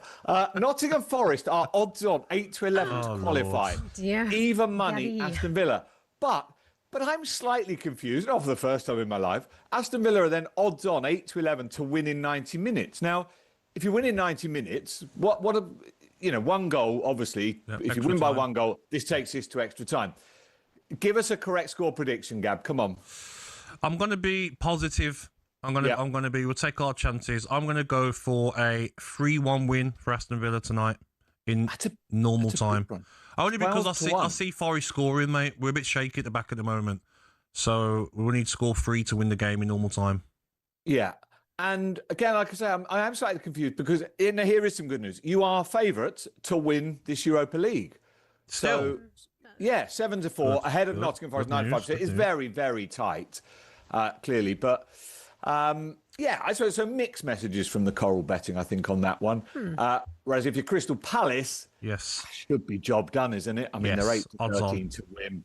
They're 4-1 to win it. And they are 4-7 to win this tournament. So, what an extraordinary job Glasner's done there if he delivers another trophy. But Gab, you've glossed over the Champions League final. What is you be scared of upsetting those Arsenal fans again? No, you know what? Listen, any game they've got a chance, haven't they? But I just look at a different PSG last night, Steve-O. We've seen what they can do when they fly forwards in the first leg against Bayern. But last night they were more defensive. They were compact. And I thought they put in a real top defensive display. Elise, quiet. They dealt with Diaz and Kane into the last minute. Obviously, Kane scored. But they can play any way you want. And they look determined, this PSG side. I thought, I mean, when the goal went in after 3 minutes, I think we probably all thought, here we go again. Brilliant. Who'd have then thought we had to wait 90 minutes for the next goal? I mean, what a finish by Kane, by the way. Yes. Ultimately didn't help them. But what a finish. To think they did that without Hakimi, who's probably, the best right back in the world. Zaire Emery played very well, by the way, Steve-O, at right back. Yeah, and it just, they showed a different side to themselves, didn't they? They really are. They really have it. Look, we said it yesterday. Arsenal were 5-4 to win the trophy. They're still 5-4. PSG are odds on 4-7. PSG 5-4 to win in 90 minutes. Arsenal 2-1. But in a one-off game, you said Anything it, Gab. can happen, mate. Yep. Of course it could. But realistically, who is the best team?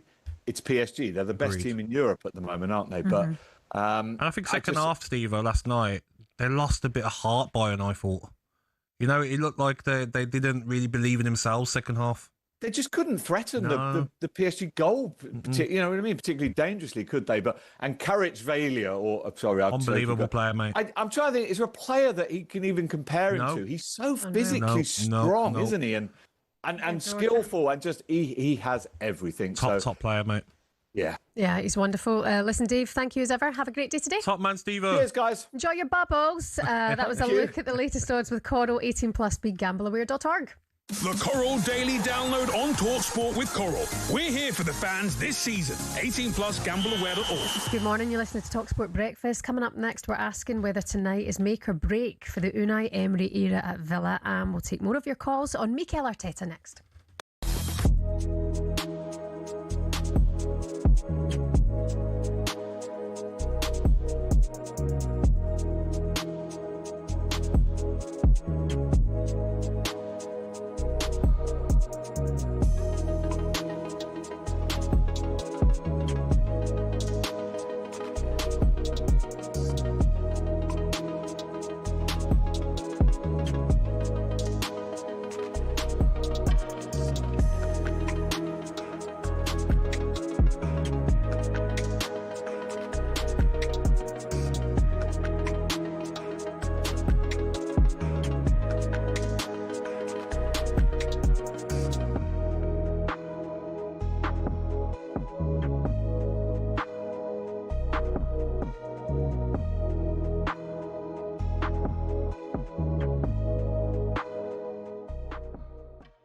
It's not my fault that you're fighting relegation. It's not our fault, you crap. No, listen, don't blame Spurs. No, I'm not blaming Spurs. I'm not blaming Spurs, right? But you lot, you bunch of absolute, I can't tell you what, celebrating people. Ole, ole, Spurs, away, ole, ole. You lot are shameless. Absolutely shameless. It's just who we are, mate. I mean... Good team, Forrest. I mean, well played. A good team. Do you know what? A good team. Here's the stats. Are you coming with stats? No, I know, but this is actually quite damning. Now, what's happened to you lot? Listen, what's happened? This is quite damning. What's happening? Next season, you going down? Hold on, this is quite damning. All right. Forest, they are joint. We are currently on statistics the worst side last 6 games of the league. Yeah, bottom. Forest, I think they're joint top with Leeds. Good team. We're a good team, mate. Bournemouth. City, you can write them off as well. That was poor. No, I don't even put them in. Big Callum McFarlane doing bits. He's doing bits, mate. You should sort of keep him on. He's doing all right, you know. Doing all right.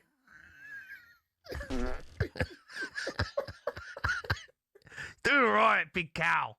Don't leave Big Cow alone. Big Mac. Leave Big Up Mac the alone. gel. Keep Big Mac in there. Leave Big Mac and chips alone. You're garbage. We are garbage. Every spring, sports fans in Europe come together to celebrate arguably rugby's biggest annual tournament, the Six Nations. But why is it the home nations, plus France and Italy, and no one else? It all started back in 1871 when Scotland beat England in the very first international rugby match. A few years later, when they could field a team, Wales decided they'd host England and an idea was thought up. With Ireland keen, they formed the Home International Championship, which ran from 1883. In 1910, France was allowed to join, as they were developing into a serious rugby nation, and thus the Five Nations was born.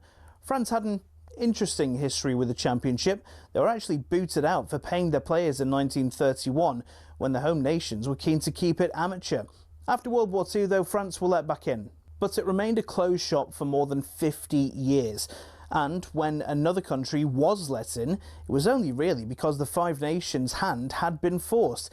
Italy was developing into a serious contender, beating Scotland, France and Ireland twice in the same year, meaning in 1999 officials got together and said yes to Italy and it became the Six Nations. So what changes, if any, come next? 7 nations? 8? A promotion and relegation system? Or should we leave it alone and let it remain the great rugby tradition it's become?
Good morning, you're listening to talkSPORT Breakfast with Arnold Clark. You can shop the upgrade event today and get an extra £500 when you part exchange your car. Don't miss your chance to boost your valuation at Shebahn Aherne and the coldest man on the planet.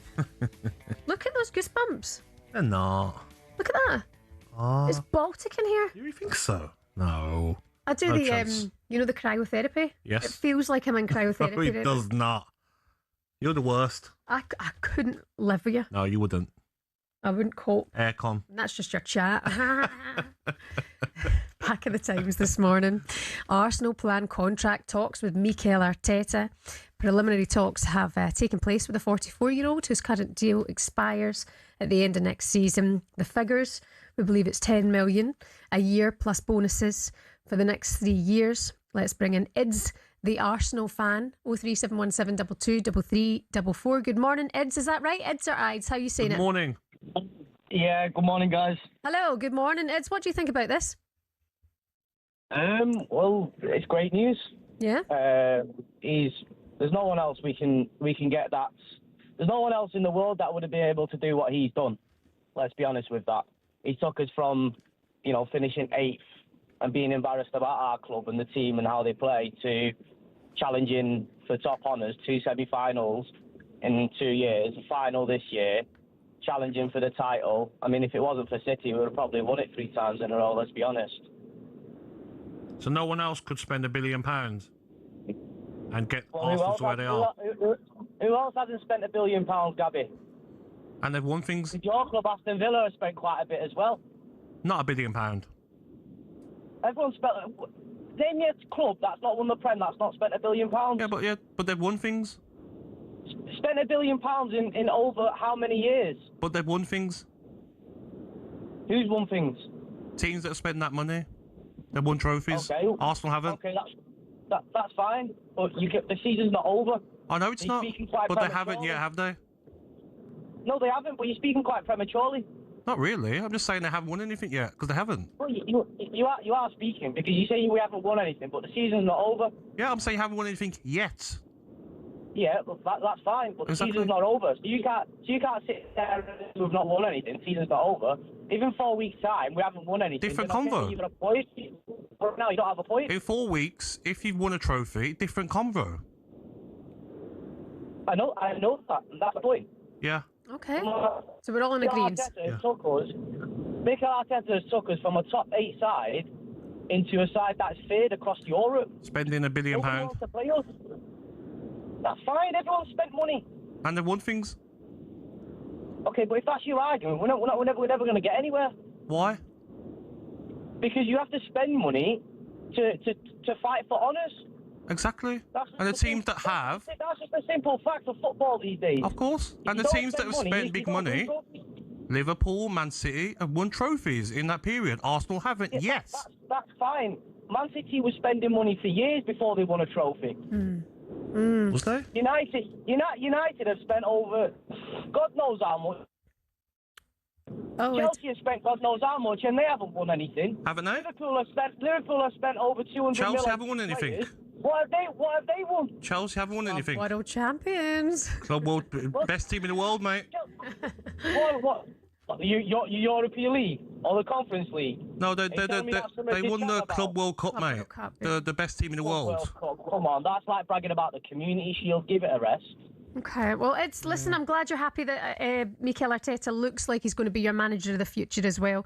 It is good news for Arsenal fans today. Most of them are happy as well. Eds, thank you so much for your call. Thank you, Eds. Coming up for you tonight, it's a huge one at Villa Park. 2 of England's great clubs go at it for a place in the Europa League final. Great clubs. Love that line. Forest and Villa share 3 European Cups between them in 4 years. Back in the late 70s and early 80s, the history of this tie is unbelievable. Forest or Villa tonight, you'll find out on talkSPORT. Aston Villa have a very good history. The present struggling because some years ago they were in the Championship. The manager is just an absolute genius. His record for the last 3 years since he's come to the club.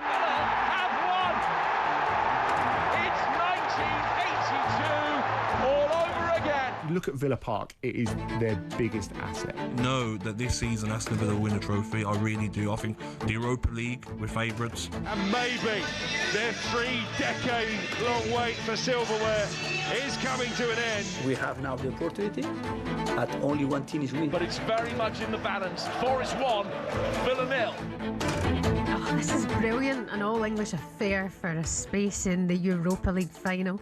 Villa, of course, 1-0 down from the first leg last week. Come on. Villa boss Unai Emery has been speaking to the media. He's full of confidence that they can achieve something special.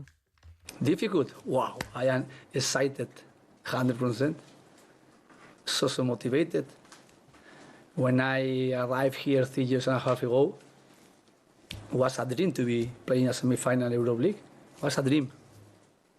And at the beginning of the season, when we were after 5 matches playing in Premier League, before I started playing Europe League, I was worried how we were finishing the season this year. And finishing the season this year like we are now, in the league and in semi-final, playing second leg at home here against Nottingham is really something fantastic. Unai Emery there, he's the man of this competition, having won in it 4 times in the past. Gabby, you can feel that you're a wee bit nervous about this. I mean, what do you think is going to happen today and how can they turn it around? I think they can turn it around, but they've got to be more clinical. If you look at recent games, Aston Villa missing a lot of chances, the final ball not being good enough, and the players have got to stand up, you know, because this group of players have been fantastic for the football club. The manager has been, but you'll only be remembered as a player if you win something. You know, we went close under Martin O'Neill, got to finals and lost. This group of players need to be winning trophies, and the manager's got the experience of doing it.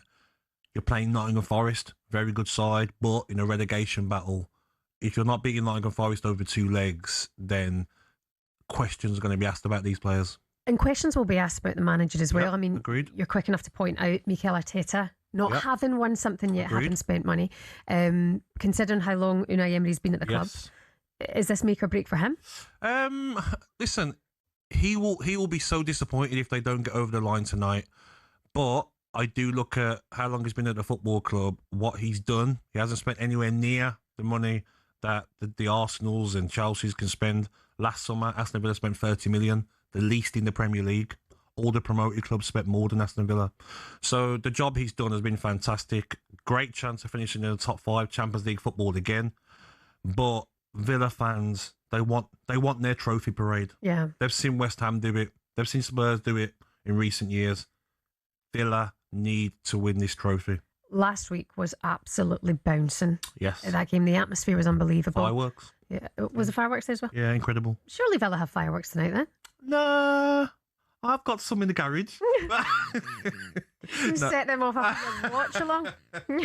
Yeah, outside London Bridge, setting off fireworks. You and Max Scott with your spark. It'll be a hell of an atmosphere. Yeah. I've been lucky to be at the Bayern Munich game last season and the PSG game, and it was an incredible atmosphere. And I think tonight will top that. And it's down to the players. The fans will do their bit. Players, go and show you want to win the Europa League. I think John McGinn is key for you tonight. Yes. Captain, he's Leader. a leader, character, brilliant player as well. You would love it for a player like that. Oh. I'd love it for a player like John McGinn. to go Listen, final.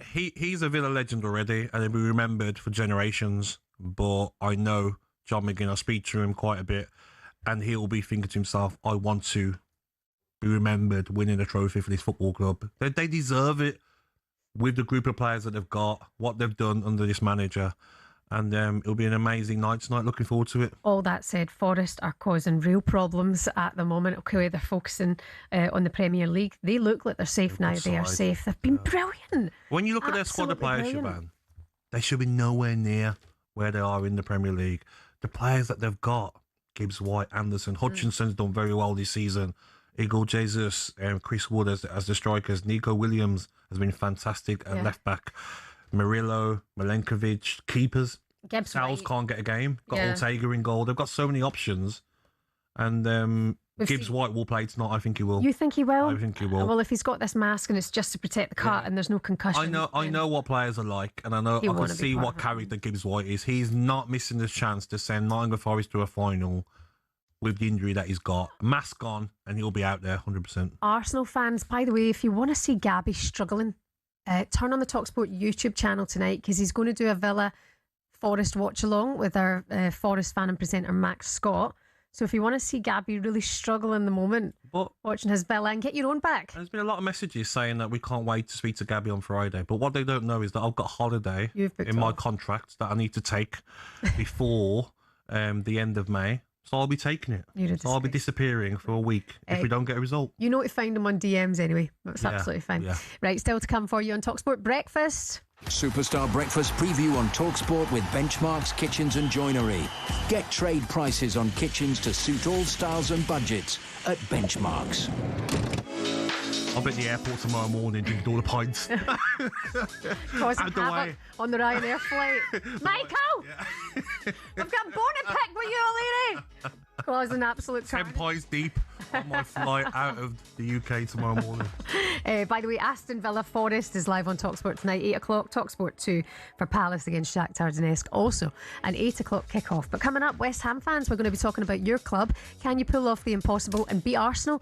This Sunday, your former captain Kevin Nolan will be with us soon. And we'll be talking about whether Jared Bowen should be looking for a way out if safety goes the wrong way. You'll hear from Michael Owen on that very subject next. And that was our breakfast preview with Travis Perkins.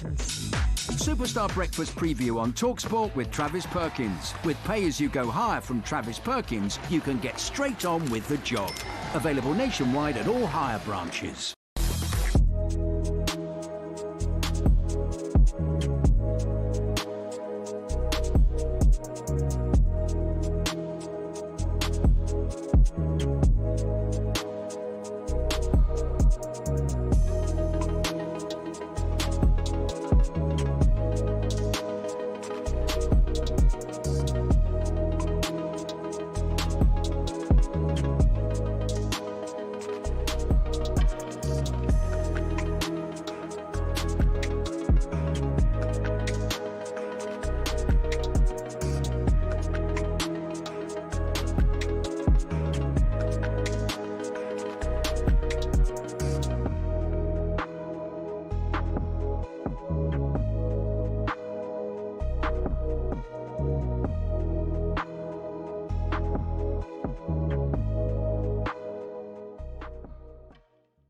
You mentioned those Arsenal critics, Martin. Do you think there'll be a fair bit of humble pie dished out I don't really care. at the end of the season? I don't really care, Jim. As I said, this is the first season since Arteta's been there. I said maybe they can win the league this year. I'll back them to win it. They still haven't done that. And with Pep in the building, there's lots of speculation. Will he be here? Won't he? Is he not even responding to that to create this extra energy and this drive for his team? Bernardo Silva, who's been an amazing servant for the football club, going as well. So it creates that, that finish, that final hurdle. But in here many times, Martin, you've bristled a few times, more than a few times, when people have come at you about, no, let's get this right. Arsenal have got to show that they can do it, etc., etc. You've bristled a few times. No, I bristle at the bottling claim, and I think it's insulting. And I heard Simon use perpetuity, the word forever, and it certainly wasn't around in my day. And if they go on and win the league and the Champions League this year, in fact, I'll take one of those trophies, Jim. I don't think that could be said about this group ever again. Martin, brilliant. You think it's got a bit too cosy with Danny and Simon?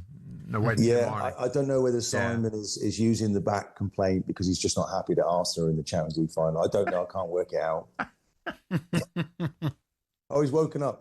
He's woken up. He is here. He is here. You're not using the back complaint at all, are you? Unfortunately, my earphones have unplugged, so I haven't had time to Keown's dribble.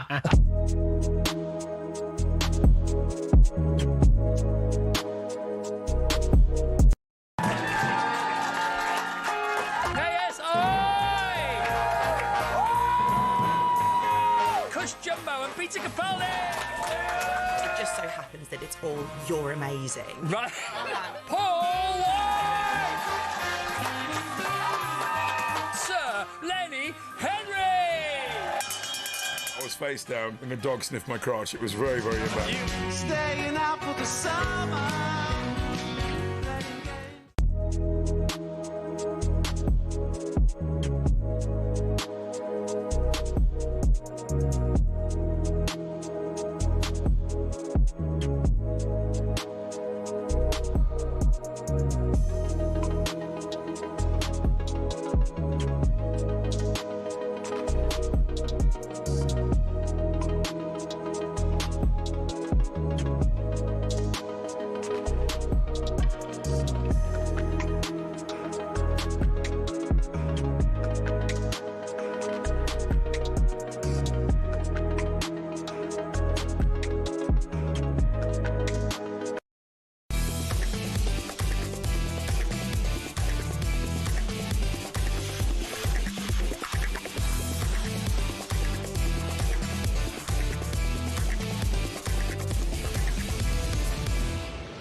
Hello there, good morning. You're listening to talkSPORT Breakfast. My name's Shebahn Aherne and Gabby Agbonlahor with you today. Let's take another call now from an Arsenal fan, Josh, 03717 223344.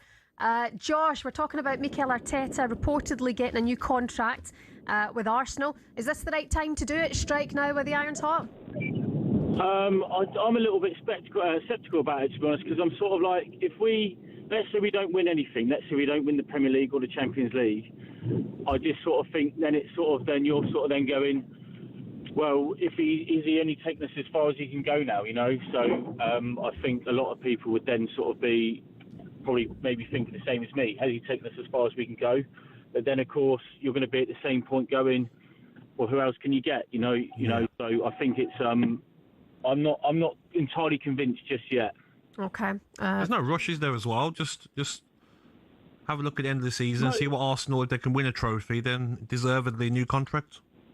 Yeah, but Arteta would want the reassurance. He's probably looking and going, our plan was to challenge again for the Premier League and try and get to a Champions League final. Yeah. He's done that, so it's his time to say, now where's my future? Yeah. A footballer would be having this conversation. Now, isn't it? Yeah. It seems to be.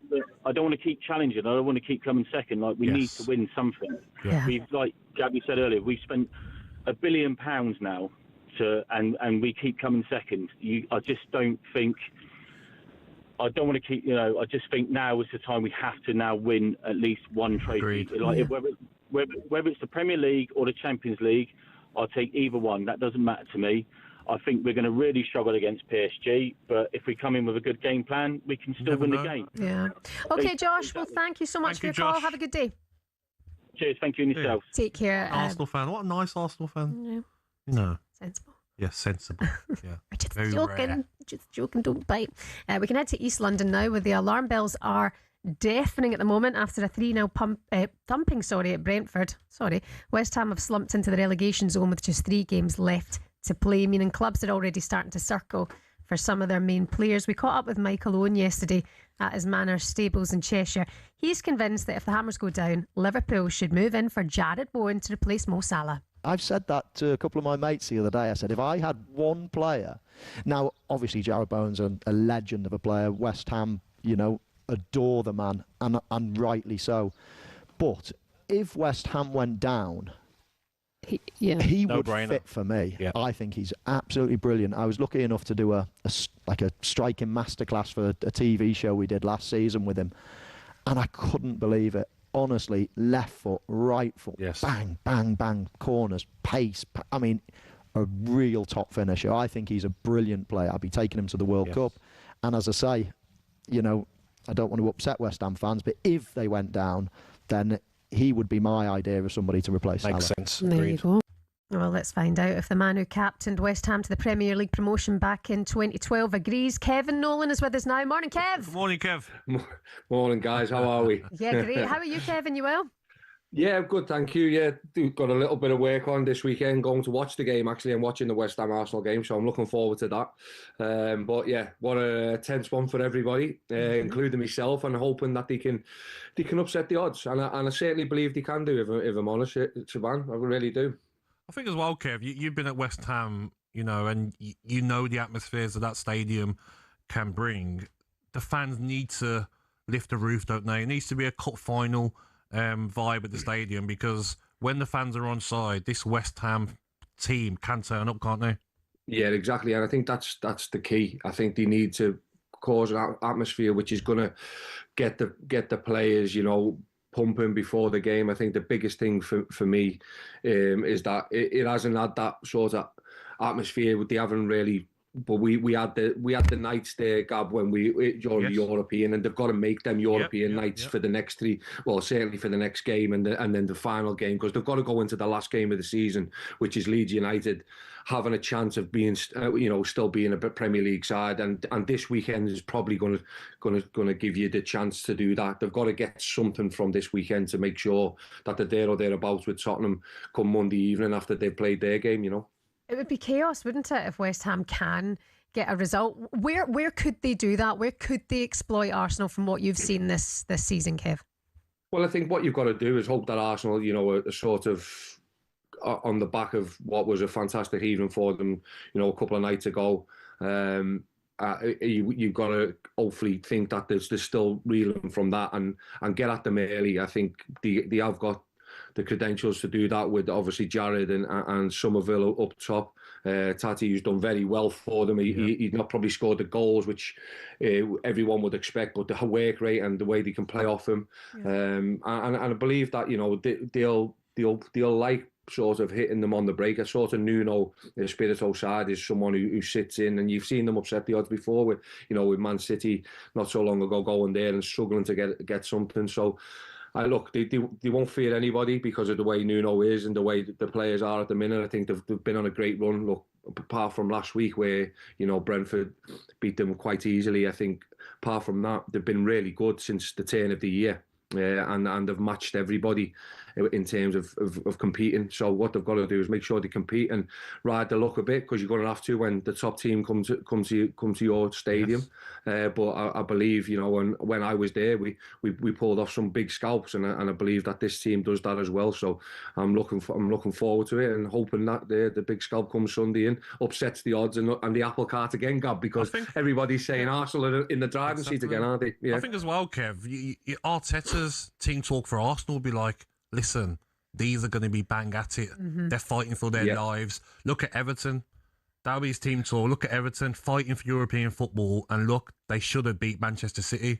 So West Ham, look at that game.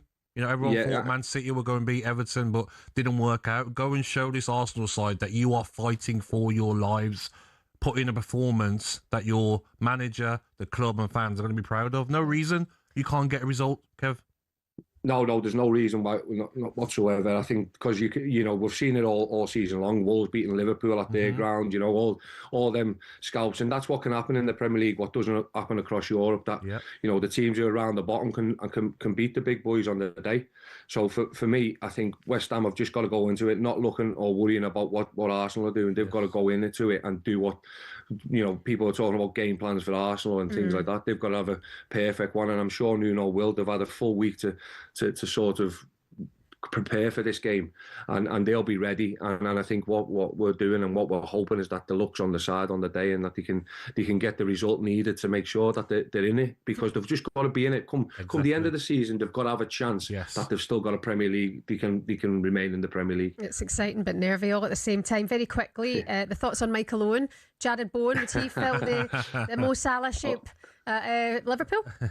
I was actually with Mo a couple of weeks ago. I worked with him, done a little bit, and we were talking about Jared. Jared's a great lad. Look, he's West Ham through and through since he's took on. Obviously, he got married to Danny, and Danny Dyer being one of the biggest West Ham fans. So, but look, I'm sure if it wasn't to go West Ham's way, I'm sure there'll be a lot of people circulating around Jared Bowen and a couple of other players. But let's not be too hasty in that. Let's make sure that we can keep them up in the league, and then Jared stays for my liking. But listen, he should be with top teams, and he should be going to the World Cup, like Mo said. I did listen to you yesterday, so I did hear it live, but I think he should go to the World Cup. I think he is a top player, and I hope that we see that on Sunday. Okay, Kevin, thank you for your time this morning. Good luck. Hope you enjoy the weekend. Yeah, cheers. Thank you very much. Take care, guys. Thank you. Former West Ham midfielder Kevin Nolan with us this morning. Don't forget, live updates from that huge game this Sunday on Game Day Live with Sam Matterface. He's going to be joined by former Arsenal winger Perry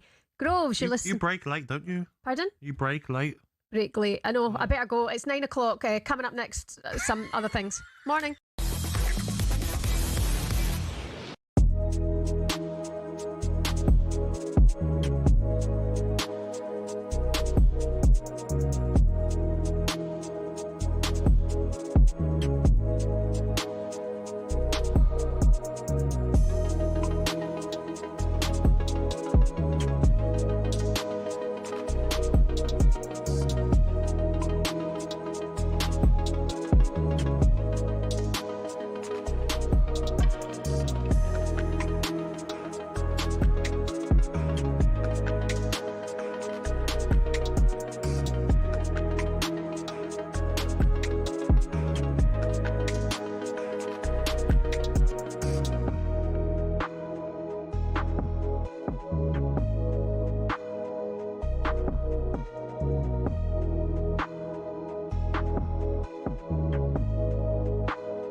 You want to come back as a racehorse. Honestly, it's so much better than being, a show jumper or a dressage or whatever.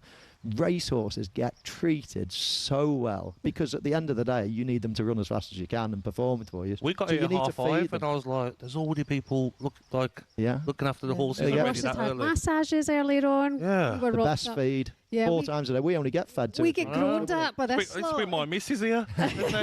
Look after. I wanted to ask you about Sir Alex Ferguson, because obviously we all had that scare at the weekend when we heard this news about Sir Alex taking unwell. We believe that he's doing well.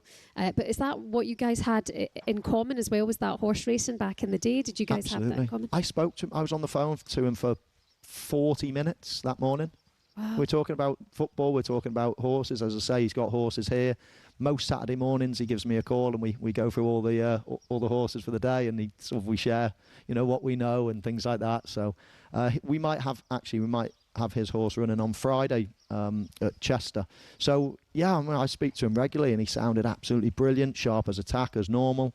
We were talking a lot about Scottish football and what was happening up there. So it was such a shock to hear, obviously, that the next day he was taken unwell, but hopefully it's not too serious. Have you spoken to him since, mate? I haven't since, but I would expect a message on my. What football ground are you thinking of when someone says this. Really tough place to go. Difficult place to go. Such a tough place to go. It's a tough place to go at the moment. It was a really difficult place to go, always. But what are the toughest places to go, really? We've scoured the planet to find out. Forget a cold, wet Tuesday night in Stoke. Try playing in a blizzard 220 miles inside the Arctic Circle at the world's northernmost professional club. When Chelsea lost at Tromsø in Norway in the 97-98 Cup Winners' Cup, a massive snowstorm hit at half-time. These two boys and their brooms were absolutely no match for it. We're staying in Scandinavia for Scotland's toughest away day on a windswept cliff in the Faroe Islands. In Euro 2000 qualifying, Craig Brown's men were taken to fishing village Toftir. Kevin Gallagher called the pitch a cowfield and the wind like Pitodry on a bad day. The Faroe Islands part-timers equalised in stoppage time, leading to these absolute scenes, and still one of Scotland's most embarrassing results. Daft little ground, silly game. But away trips don't come any tougher than a lung-busting schlep up the Andes to face Bolivia in La Paz. But now the Bolivians have taken home advantage to another level. The country's highest city, El Alto, 4,100 metres above sea level. Grass doesn't even grow up here. Bolivia have not lost here yet. The longest unbeaten run in any professional league ever belongs to Red Star Belgrade, or Crvena Zvezda if you must. They've gone 7 years without defeat at the Rajko Mitic in Serbia's Superliga. Their fans are pretty intimidating as well, but they're not as loud as this mob. Galatasaray's Ali Sami Yen Stadium's officially the loudest in world football. In a derby with Fenerbahce, Galatasaray fans set a Guinness World Record of 131 decibels. That's louder than Motorhead, and pretty tough to carry out your manager's instructions when you can't even hear them. However, our most intimidating away day is in Wales, where cameras can't enter and players can't leave. HMP Prescoed. This prison team was briefly kicked out the Gwent League over concerns about young opposition having to go in there. Now that's a tough place to go. Early June 1939, Germany, always a tough place to go to.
Good morning to you. You're listening to talkSPORT Breakfast with Arnold Clark. Buy a used car and get a free 2-year service plan, plus get an extra £500 when you part exchange. You can shop the upgrade event today. My name's Shebahn Aherne Gabby Agbonlahor is here as well on 10 de Hooks, head of Villa, in the semi-final second leg tonight, live on talkSPORT against Forest. Still to come before 10. Like we say, it's an all-English affair this Saturday. In the boxing world too, Fabio Wardley defends his WBO heavyweight world title against Daniel Dubois this weekend. We'll be going to be joined by a man who knows Fabio Wardley better than most. He's fought him twice. Fraser Clark will be with us in a little bit. But now it's a huge night for Forest as they look to book their place in their first European final for over 40 years.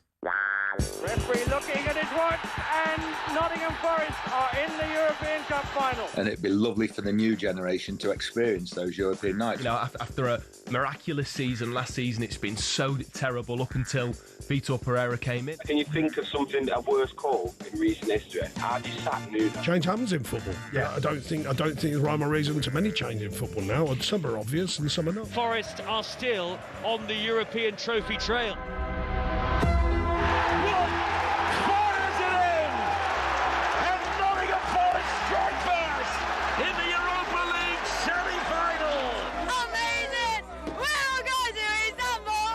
I just want to be proud of my players, to be proud of my supporters, to be proud of myself and my staff. And is tonight the night where Forest create more magic in Europe? You'll find out here on talkSPORT at 8 o'clock. 46 years since those back-to-back European Cups under Brian Clough. But tonight represents another chance for them to stamp their name in European history. 1-0 up from the first tie, with it all to play for tonight at Villa Park in the second leg. Boss Vitor Pereira spoke yesterday ahead of the game on the mindset he wants from his players heading into tonight. It's the training of the mind. We need to training our mind to reject the bad thoughts. When I start to think about negative things, it's like I fight with my thoughts. I start to fight with my mind, and to start to think positive things again. You understand? To look for the good things, not to complain about what is missing, what is because you can create a monster inside your mind.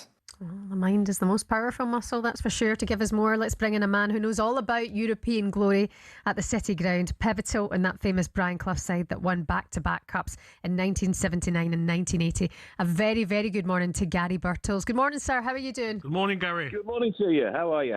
Yeah, we're great, thanks, Gary. How are you? I mean, are you nervous tonight? Are you excited? Are you confident? I'm absolutely on edge. I'm sure Gabby is as well, because, it's massive for both teams. It's a big opportunity to get to a final. I know how important that is and how nervous you can be as a player. You've got to try and put that out of your minds and just go out and do what you normally do on a day-to-day basis, in the Premier League, because you're playing against a Premier League team. It's not easy, but that's what you have to do. You know what's funny about football, Gary, is that, 3 months ago, look at where Nottingham Forest were, and now look, they've got a chance of getting to a final, maybe winning Europa League, and they could be playing Champions League football next season. It's incredible, isn't it? It is, absolutely. But you know yourself how difficult it is if a new manager comes in, Gabby. But we've had, 4 managers Forest have this season. And every one of those managers will have different mindsets, different methods of training, formations, what you do preparation-wise. And as a player, I suppose, with 4 managers, it's not easy to comprehend, and, take on board what they all want in such a short space of time. But, they've done it well. There's been a mix of managers that have got them to this point. Sean Dyche, I think, did a good job stabilising things and, steadying the ship and everything. A lot of people thought he was unlucky to get the sack at the time because he had the best percentage of wins under the owner. But, these things happen in football, and, you can't, fault what Pereira's done. He's done a magnificent job, unbeaten in 10 games. And, Villa changed 7 players. Forest changed 8. Villa had a terrible result. And Forest went to Chelsea and, won with a second string. So, it's so difficult to predict.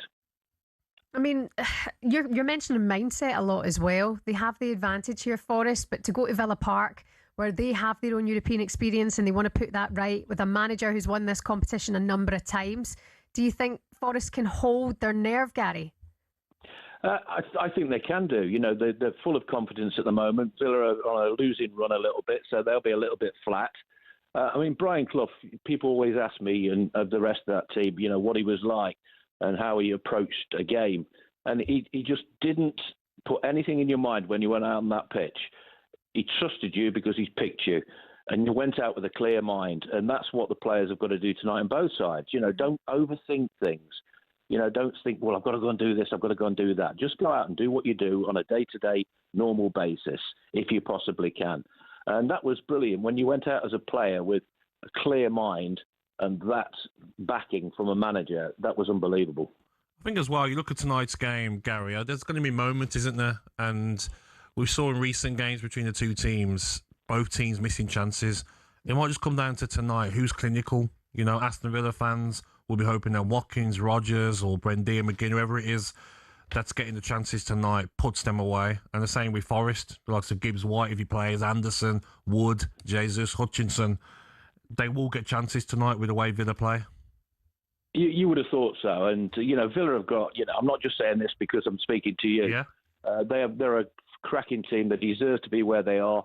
I think their midfield is particularly good. They move the ball so well, so quickly. They don't take too many touches, and there's always an option for them.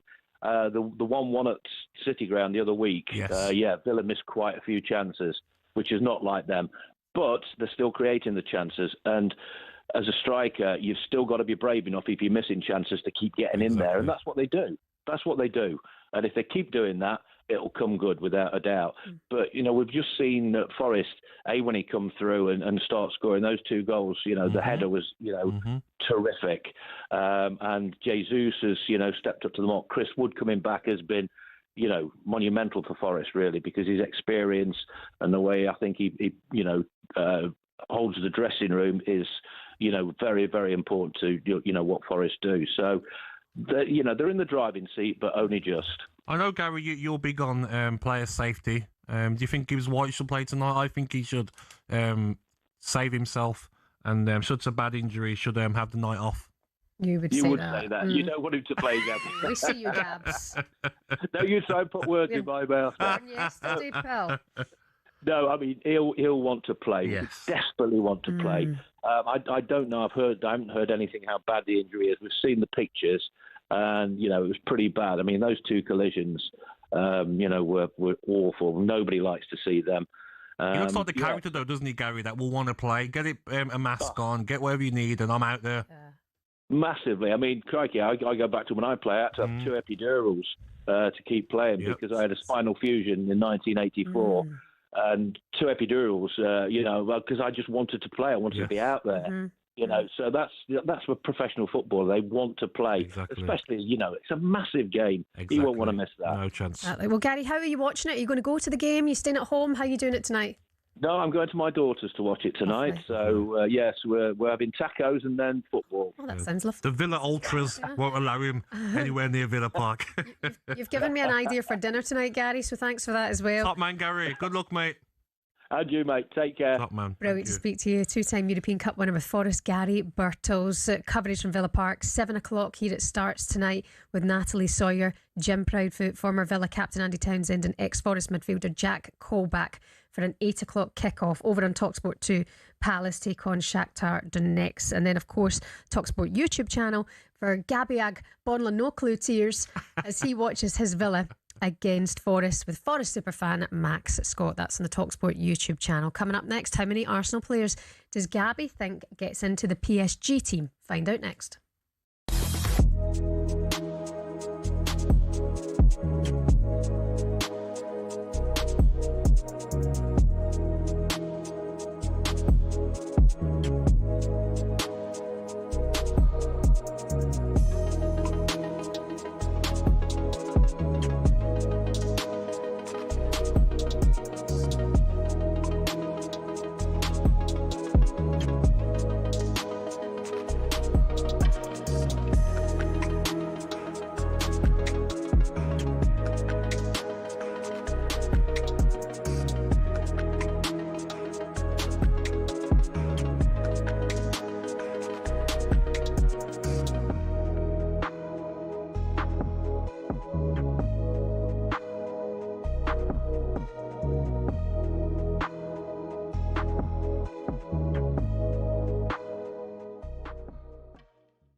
How are you, Bob? All right, Bob.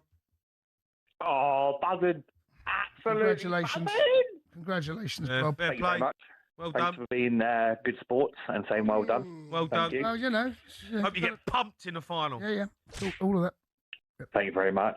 Is that against the Bayern Munich, who we've already beat 3-1? They didn't have a shot in the second half. Doesn't matter. Let me tell you, don't. I wouldn't go down that route now. I wouldn't be. What I'll be doing. But it doesn't matter when either of them teams can't even defend. None of them can defend. Yeah, I would be very careful about talking about. Arsenal have conceded 6 goals in the Champions League. Yeah, I know, and defensively the best side. But I'll be very careful about talking about what you've done in previous games, because I seem to remember you actually beat PSG last season as well. Haven't we kept more clean sheets than Bruno Fernandes assists this year? That's all we're talking about. Bruno Fernandes assists. If this was Manchester City, do you know what, right? Oh my God, we'd be all over it though, wouldn't we? Blob, if this was Man City, oh, we'd all drop down and bow to them. We'd bend over. Blob, I'm listen, sorry. Blob, listen. I wouldn't. This is Arsenal. Everyone's against us. Everyone has slagged us off all season. Our corners, our set play, our boringness. Champions League final. Not a game lost. Blob. Top of the Premier League. Blob. Yeah, go on then, mate. I'm talking to go you. On then. Right, listen, say, lads. what I would do, I'd be very careful about talking about Sorry, that. can I just say this is the Pinot Grigio speaking. I'm on my second bottle here. Crack on.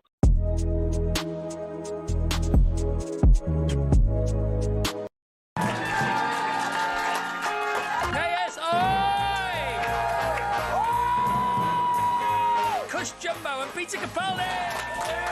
It just so happens that it's all "you're amazing." Right. Paul White! Sir Lenny Henry! I was face down and the dog sniffed my crotch. It was very, very embarrassing. Staying out for the summer.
Good morning to you. Welcome along to talkSPORT Breakfast. It's Shebahn Aherne for Alan Brazil. Gabby Agbonlahor is here. The latest episode of How to Win the World Cup has landed this week. It's Matt Ford and comedian Maisie Adam, and they delve into the strange world of wags with wag royalty. Oh, Lizzie Cundy.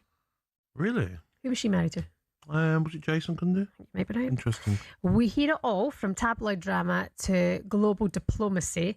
Listen now as Lizzie reveals the surreal moment Nelson Mandela himself asked the one question on everyone's mind. I do think the English wags have something special about them. The whole world is interested. Believe me, when I was there, I met Nelson Mandela. This was at the South African World Cup, and he was talking. My producer went, "What did he just say?" All he said was, "Where are the wags?" No, hello. No, how Nelson are you? Mandela. That's all he said. I actually said, "Ask Fabio. He won't let them come out." And he really was like so strict. Oh, wow. And that's why I loved Sven. God bless his soul, because he knew the fun of it. Yeah. He didn't take it too seriously. He's like, football's to be enjoyed, have fun with. He loved the press, he loved the women, and enjoy it. See, why is your face tripping you? The wags is a big part of it. I didn't say a word. What's your problem? No problem. If I speak, I'm in trouble. Why? See, if I speak, I'm in trouble. I don't get in trouble. What, you don't like the wag drama that comes along, or the tabloids and the No. pictures and the glam? Listen, I'm not going to put myself in a position where I can get in trouble, so I'm not going to speak on anything that's just happened. So okay. Yeah. Because I love it. The what? I love the wag element of it all. Yeah. Of course I do. Oh, the nonsense, isn't it? Of course I do. I mean, I love the football even more, but when you see what wags are together and what they're wearing and all that, yeah. No, when they call the paps on themselves, yeah, it's great. What? Did you? What? Did you ever have a wag present in your? Not really, no. They like all that. They do call the paps on themselves, don't they, apparently? Do they? Yeah. What, you know something? I'm going to be walking out of the restaurant at 10:01. Right, okay. Yeah, we know how it goes. There you go, wags. Mm-hmm. What the best wag drama ever was Colleen and Rebecca Vardy, wasn't it? No, it was a great watch, wasn't it? It's Rebecca Vardy, ... Meltdown mode! Maybe that's why I won't watch that documentary. Maybe. Okay. I'll get into it. Fine. You can hear the full episode and explore our back catalogue featuring legends like Emanuel Petit and David Seaman on how to win the World Cup. Do you know what? A lot of people will like this WAG edition. Oh, of course. Yeah, it's a great podcast, 100%, but I'm not big on WAGs myself. Okay, he's a serious man and journalist. Last night we were treated to another breathtaking Champions League semi-final as PSG booked their place in Budapest. It was live here on talkSPORT. So after a 20-year wait, Arsenal have another crack at winning a Champions League final, but who will be standing in their way? Bayern and PSG. Kvaratskhelia, left-hand side of the penalty area, is pulled back, and it's taken only 2.5 minutes. Musiala will take it on. It's Musiala, good save from Safanov, dive to his right, beat it away. Brilliant from Bayern Munich. Here's Kvaratskhelia coming inside the penalty area, can't wrap his foot around it to win it for PSG. What a chance. Now a little bit of space for Davis near the edge of the penalty area. Davis in towards Kane. Kane with a shot and scores. And they've got 1 minute and 15 seconds to get one more. And it's Paris Saint-Germain who are through. The first side in 8 years to make it through to the final as defending champions. And it is Arsenal who stand in their way. It's finished. Bayern Munich 1. Paris Saint-Germain 1. PSG win it 6-5 on aggregate. So fast forward to the Saturday the 30th of May, live here on talkSPORT. PSG Arsenal final of the Champions League.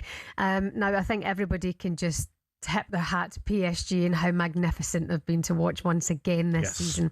Arsenal have had a very strong campaign. They're still in for a historic league double. But a tough run as well, PSG. Tough run. That's out the playoff game against Monaco. Then they had Chelsea, Liverpool and Bayern. Arsenal, Leverkusen, Sporting Lisbon, Atletico Madrid. I think there'll be many Premier League clubs that beat those teams over 2 legs. Yeah, in fairness, Arsenal have beaten Bayern already this campaign as well, haven't they? At home. Okay.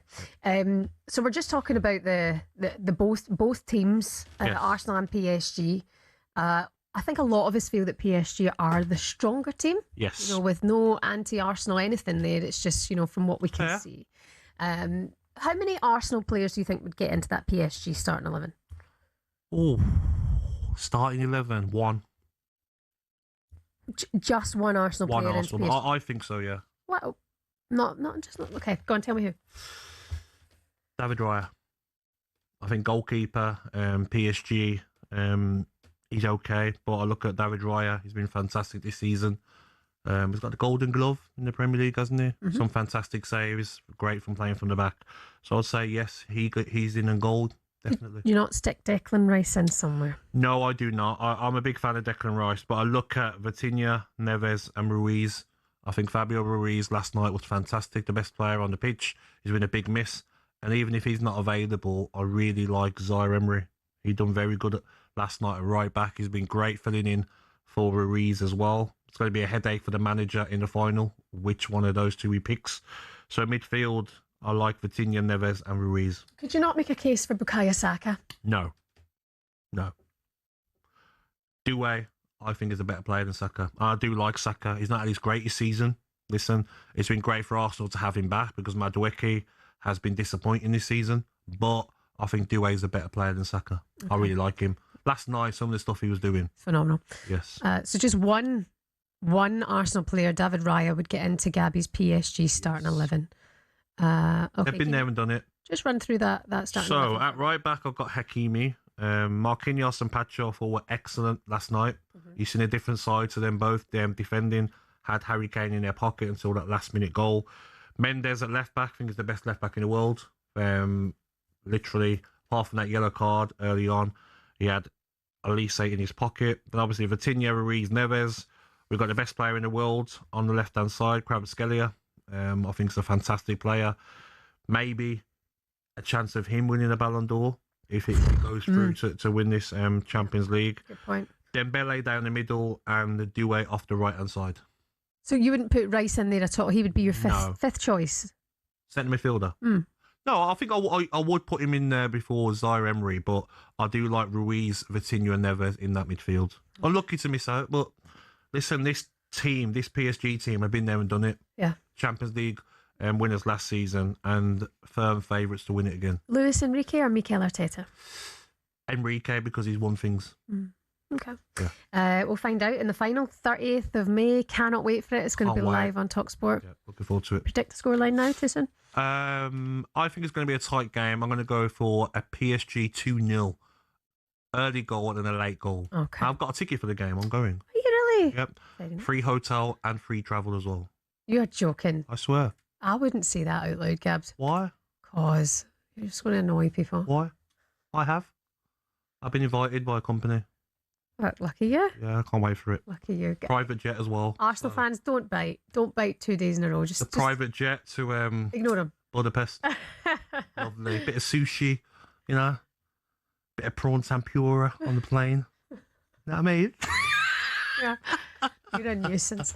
Good morning. You're listening to talkSPORT Breakfast. Coming up for you next, we're building up to fight night this weekend. Fraser Clark is with us next.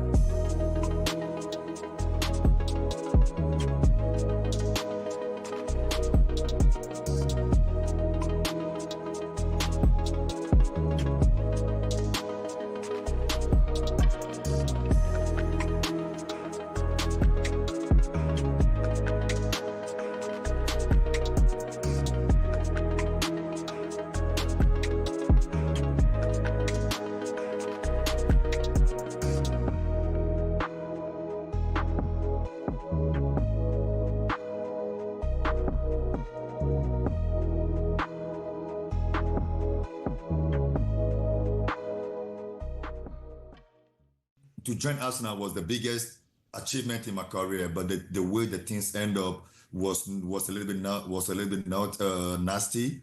But at the end of the day, I'm happy. They are happy. They know, you know what, life goes on. If you ask me if I regret, I don't regret. I'm happy also giving them something back, because at the end of the day, if I can't represent and defend my parents, I don't know who would do it for me. So it's kind of doing my job. You're spot on, Emmanuel. I don't blame you at all. I would have done the same, mate. Thank you. Looking at the title race, Manchester City messing up against Everton. How do you think it's going to go? Who do you think will win it in the end? Who do I think will win it? If you ask me today, I will still tell you that I think Man City will win it, but I would like Arsenal to win it, because it has been over a decade. They have been fighting for that. Even when I was there, we were fighting for it. Obviously, in April, then sometime in March and April, it's all over, and we drop points at Wigan, at Bolton, wherever you can call it. Then we saw the league sliding out of our hand. But this year they're doing quite well, and the good thing is that defensively they are very good. But now they have to win the last 3 games to win the league. And obviously, Man City again dropping points at Everton. They will come back stronger. They will manage with their manager, with the players, with the experienced team they had. They will do everything possible to win the last 3 games and wait for Arsenal to. Over the last few years, Formula One has gone from elitist and insular to a global entertainment brand. The transformation's down to American investment group Liberty Media, who cultivated a new image for the sport since buying it in 2016. Better access to drivers, improved content on social media, and tapping into the US market have given F1 a massive boost in both attention and revenues. But is everyone happy? The fans certainly are, as evidenced by Drive to Survive. Almost 7 million people per season have tuned in to get all the gossip and all the drama from the paddock. The extra exposure means the drivers can demand a higher salary too. In 2010, the top drivers were earning $20 million a year, which isn't bad.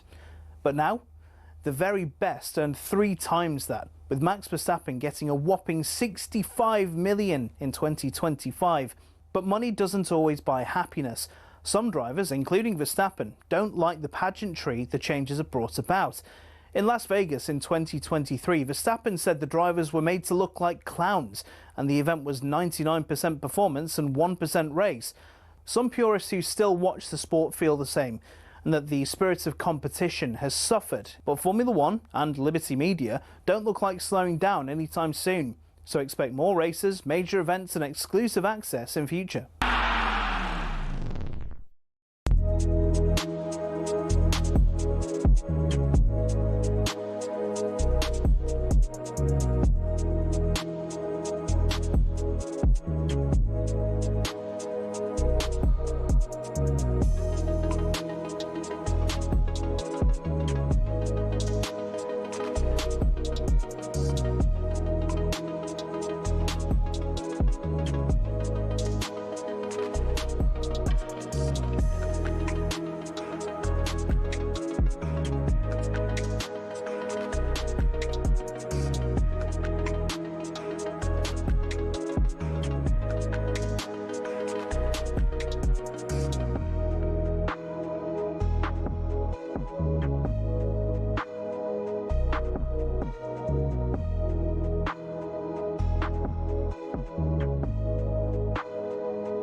Good morning, you're listening to talkSPORT Breakfast with Arnold Clark. It's the perfect time to upgrade your car.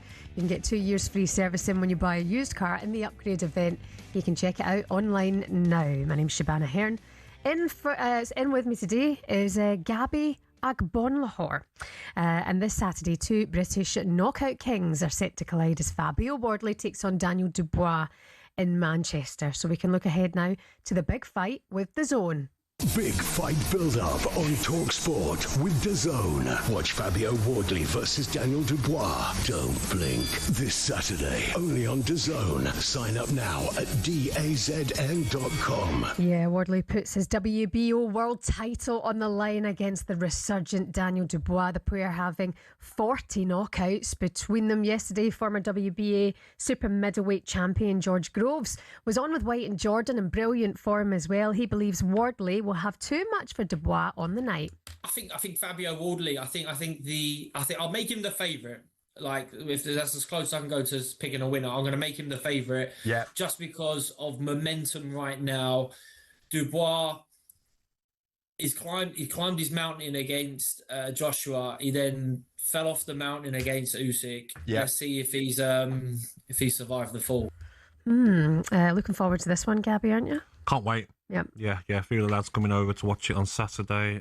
Big fight. Yeah, we're going to have it live on talkSPORT as well. Delighted to say we're joined by a man who knows Wardley better than most, sharing 13 brutal rounds with him across 2 epic fights in 2024. It's Olympic medalist Fraser Clark with us now. Good morning, Fraser. How are you? Good morning, Fraser. Morning, guys. I'm all good, mate. thank you. Good. Thank you very much for coming on with us. I mean, this is a real hyped up fight. Everybody's really looking forward to this in the boxing world and beyond.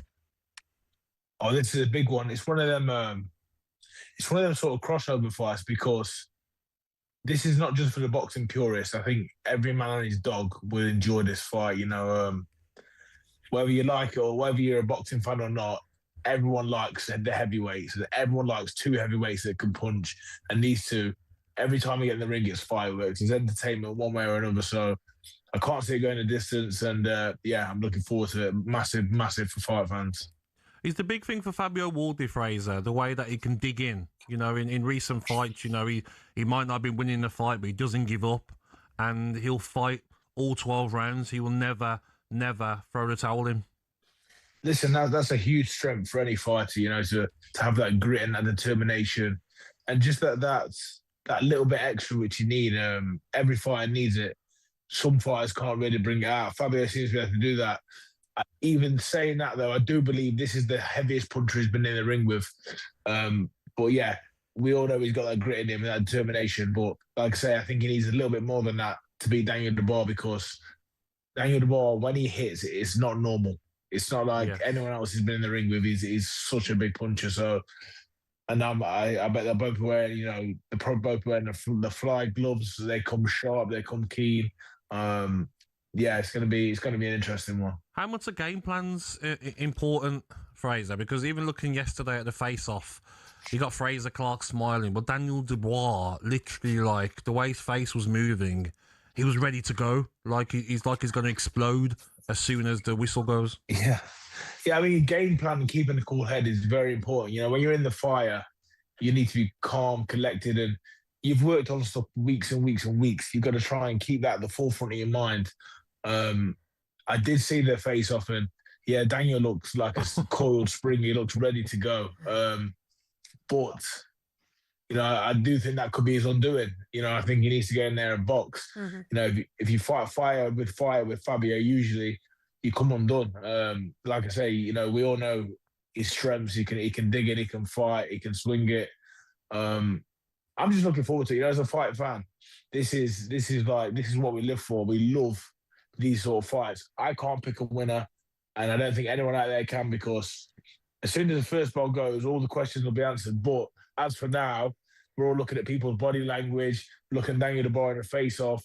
We don't quite know. We're trying to get an edge and pick a winner, but we can't do it just yet. Yeah, I mean, George Groves was on with White and Jordan yesterday. He thinks Fabio might just have a little bit too much for Dubois. Can you understand his point of view there?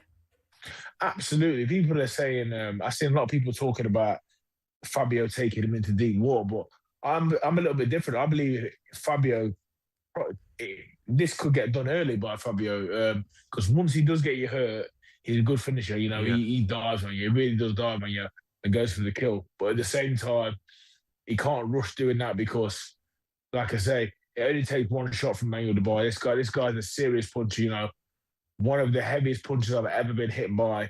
And obviously we only have to look at what he's done in the past.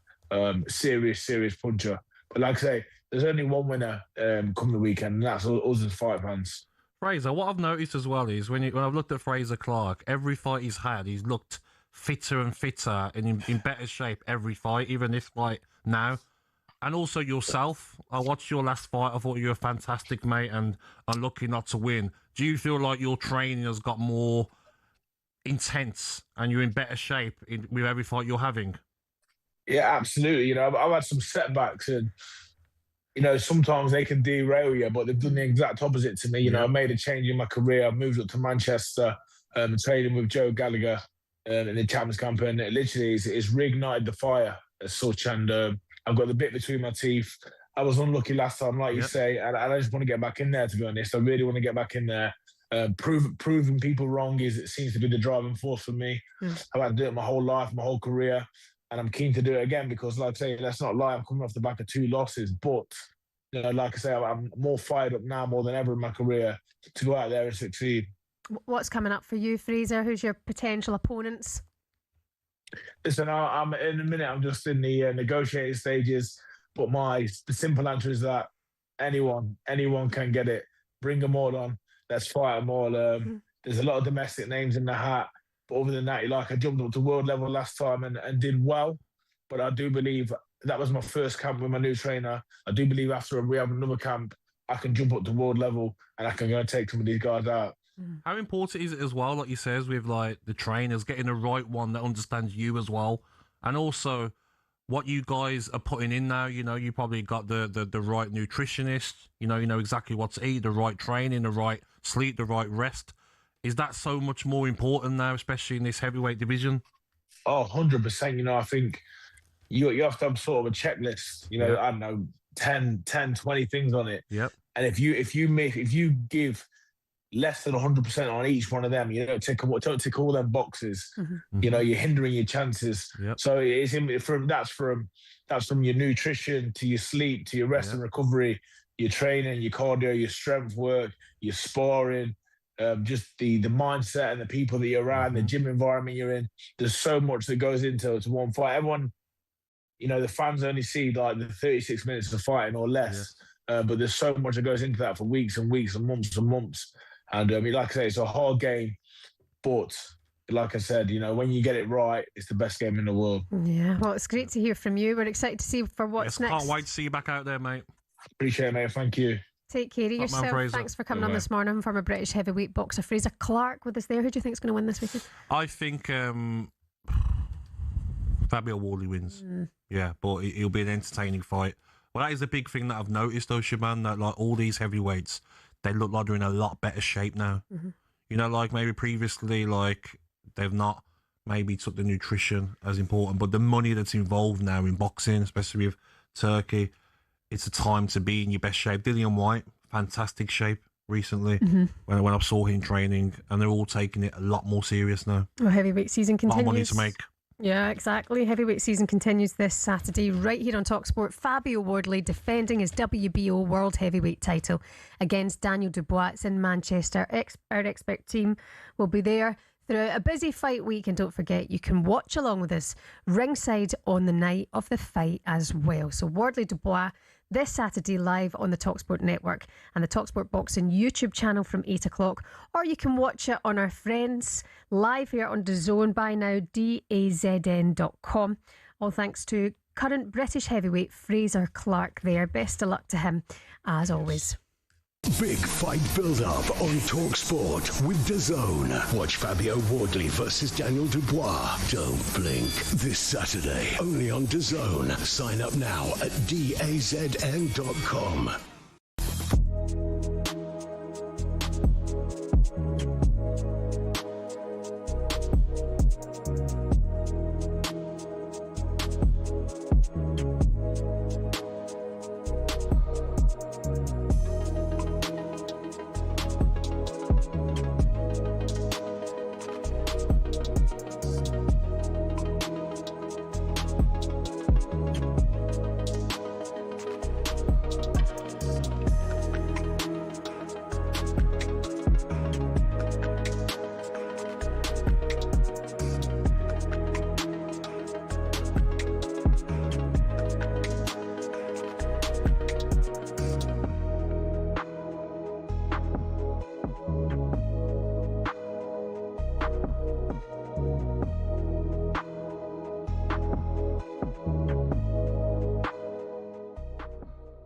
Because I've got nothing against Forest, and I think it would be great for that football club and their fans.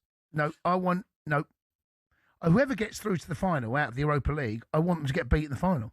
Do you? Yeah. What's the matter with you? You're horrible. I just want. Why?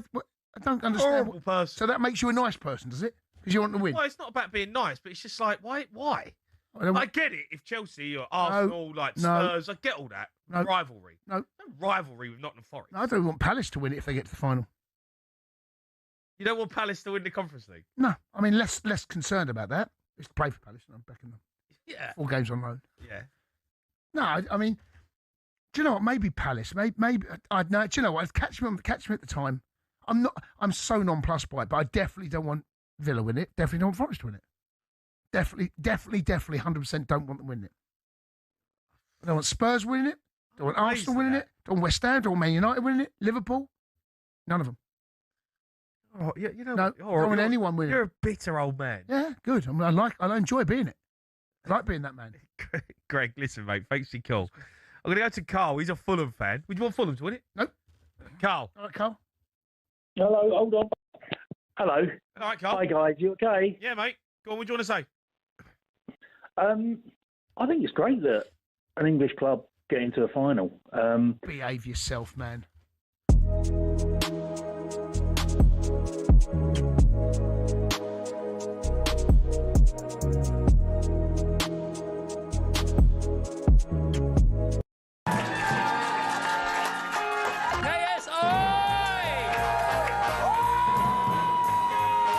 Jumbo and Peter Capaldi! It just so happens that it's all you're amazing. Right. Paul Wag! Sir Lenny Henry! I was face down and the dog sniffed my crotch. It was very, very embarrassing. Staying out for the summer.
very good morning to you. You're listening to talkSPORT Breakfast. My name's Shebahn Aherne Gabby Agbonlahor is here.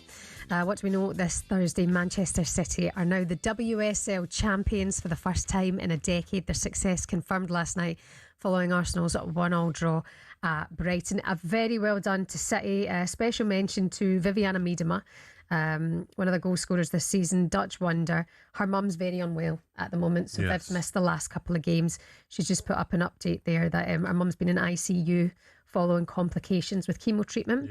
And she can't wait to tell her they've won the league. Lovely. So fingers crossed for Viv and for her mum and for her family. We're thinking of them. The best. All at this hard time. And congrats to Manchester City women. Formula One has extended its contract with Sky Sports until the end of 2034 in a deal worth billions of pounds.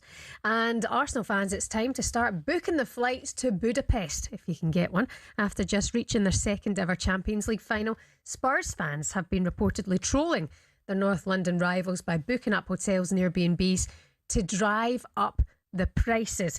Earlier on in the show, we had legendary travel broadcaster Simon Calder with us to give us his view on that. This is absolutely terrible behaviour. Honestly, I cannot believe that Spurs fans are taking out their revenge on their North London rivals. Well, okay, I can, but I think it is absolutely outrageous. I mean, it's bordering on committing serious financial harm for people. I had a message about that saying, how could you find that funny? I'm like, it's not that I actually find it funny, but that's what football fans do. That is of it. Course. Like it's exactly what they do to each other. And Spurs fans will hate to see Arsenal in a final when they're on the brink of relegation. Very petty, isn't it? It's so petty. Well, it's what football fans do, of course. You got Spurs fans hoping that, West Ham beat them. Yeah. West Ham beat Arsenal. That's crazy. And then you get the measured Spurs fans, some of them who we've heard today who are saying, common sense. We can't control Arsenal. We need to focus on ourselves. Exactly. I'm looking at our producer Sim today. Are you a measured Spurs fan or not? He is. He's very measured. Yes. Worry about ourselves. But as well, Spurs, if they do stay up, I think they have a decent season next season.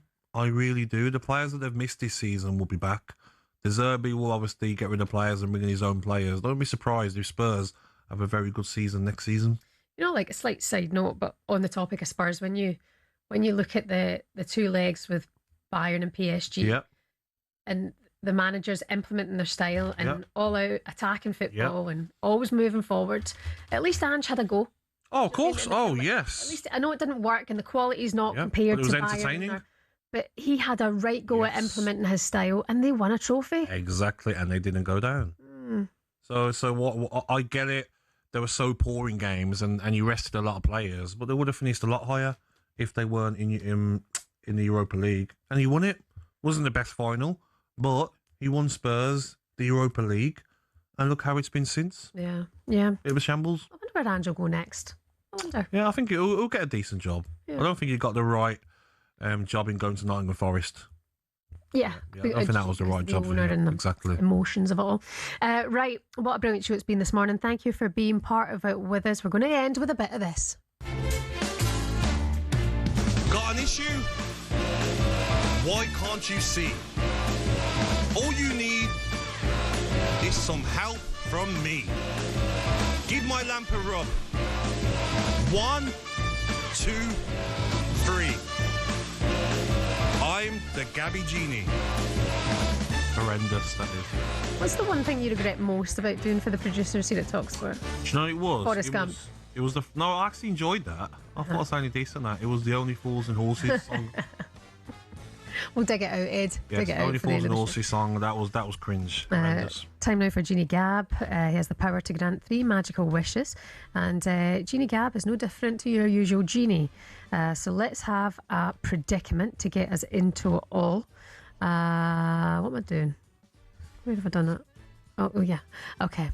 So come on, Jeannie Gabb. Let's have our first predicament. For the first time since 2006, the Gunners are Champions League finalists. Okay, and here comes our next scenario. Well, wait, no, hold on. I'm butchering this.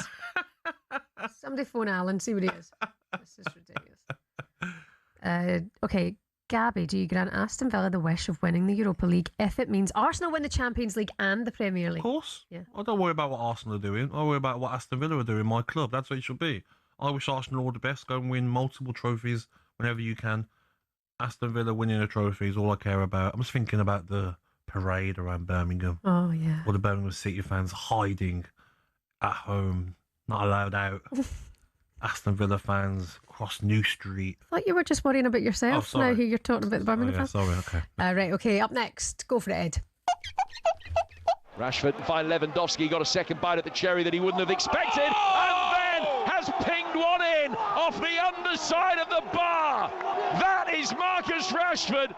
Where will Marcus Rashford end up following his loan spell at Barcelona? Jeannie Gab, do you grant Rashford the wish of getting back to the Manchester United team? I think he's done okay, similar to what he's done at Aston Villa. 29 league games at Barca, 7 goals, 7 assists, and 5 goals, 3 assists in 11 Champions League games. So it's been a decent season for him. Frustrating when you've got Rafinha, because he's always going to play in front of you. Yeah. He's one of the captains there. I don't think he comes back to Manchester United. He lost his number 10 to Cunha, so that'll play on his mind as well. The owners have been quite critical of him as well when before he did leave to go to Barcelona. I think he comes back, obviously, in the summer, and then maybe another loan move, maybe even a loan move back to Barcelona if they don't want to pay the fee that Manchester United want. Where would you like to see him in the Premier League? I love to see him at Aston Villa. Yeah. I loved his time at Aston Villa last season. I think when he was at it, such a threat, such a quality player. And at times at Barcelona, I've seen that as well. But it's about the wages and what clubs can afford to pay. Okay, what have we got next to Jeannie Gab? Enzo Fernandez is there and he heads it home, and Chelsea are in front in the FA Cup semi-final. Chelsea are no strangers to success with an interim manager, and so under Callum McFarlane, they will be hoping for a Di Matteo-inspired performance. Gab, do you grant the wish of Chelsea beating City in the FA Cup final? I think they will. I think City will be disappointed to miss out on the Premier League. Might affect them in that game. And this bunch of Chelsea players, they're a bunch of bluffers, and they're a cup side. They only turn up in the cup. In the league, they've been so disappointing. I mean, 6 defeats in a row. I think that's their worst record in nearly 100 years, Chelsea, in the top division. I think they go and win the FA Cup, save their season somehow. But whatever manager comes in next season, he's got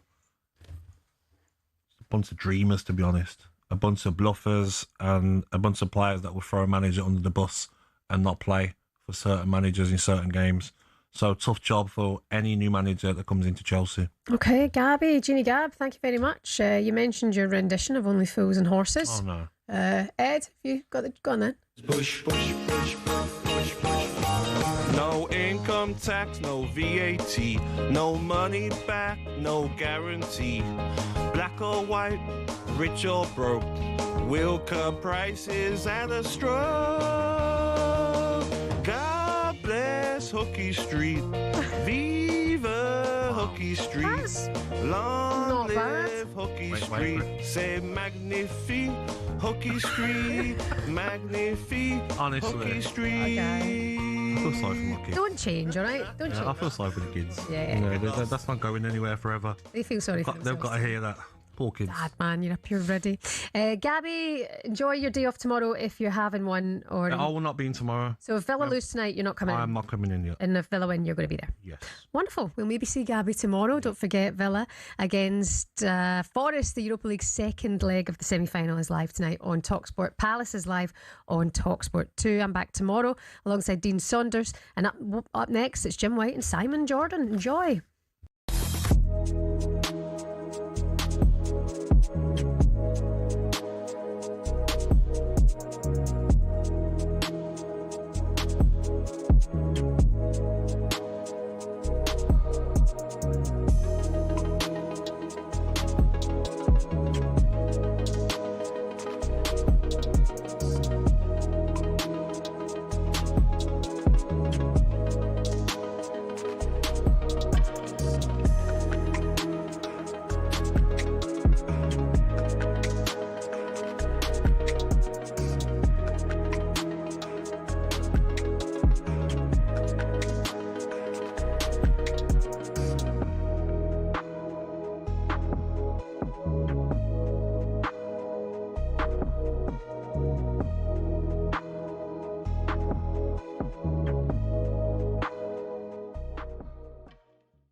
So at the moment, Arsenal sit top, 5 clear of Manchester City, who do have a game in hand. And Pep was asked, where does this leave it? In your eyes, where does this leave it all? It's better the point than don't point, and it would have been better win the game that we needed at the point. So I know it was in our hands, in Arsenal's hands as well before that game. It depends of the goals conceded. Now it's not. So, but for responsibility, you have Brentford, saturate 3 and continue, and we'll see what happens. So it was 3-1. It ended up 3-3. Next up for Arsenal, West Ham away. Do you, like Thierry Henry, think you better watch that one? Of course. You better be careful of that one. Of course.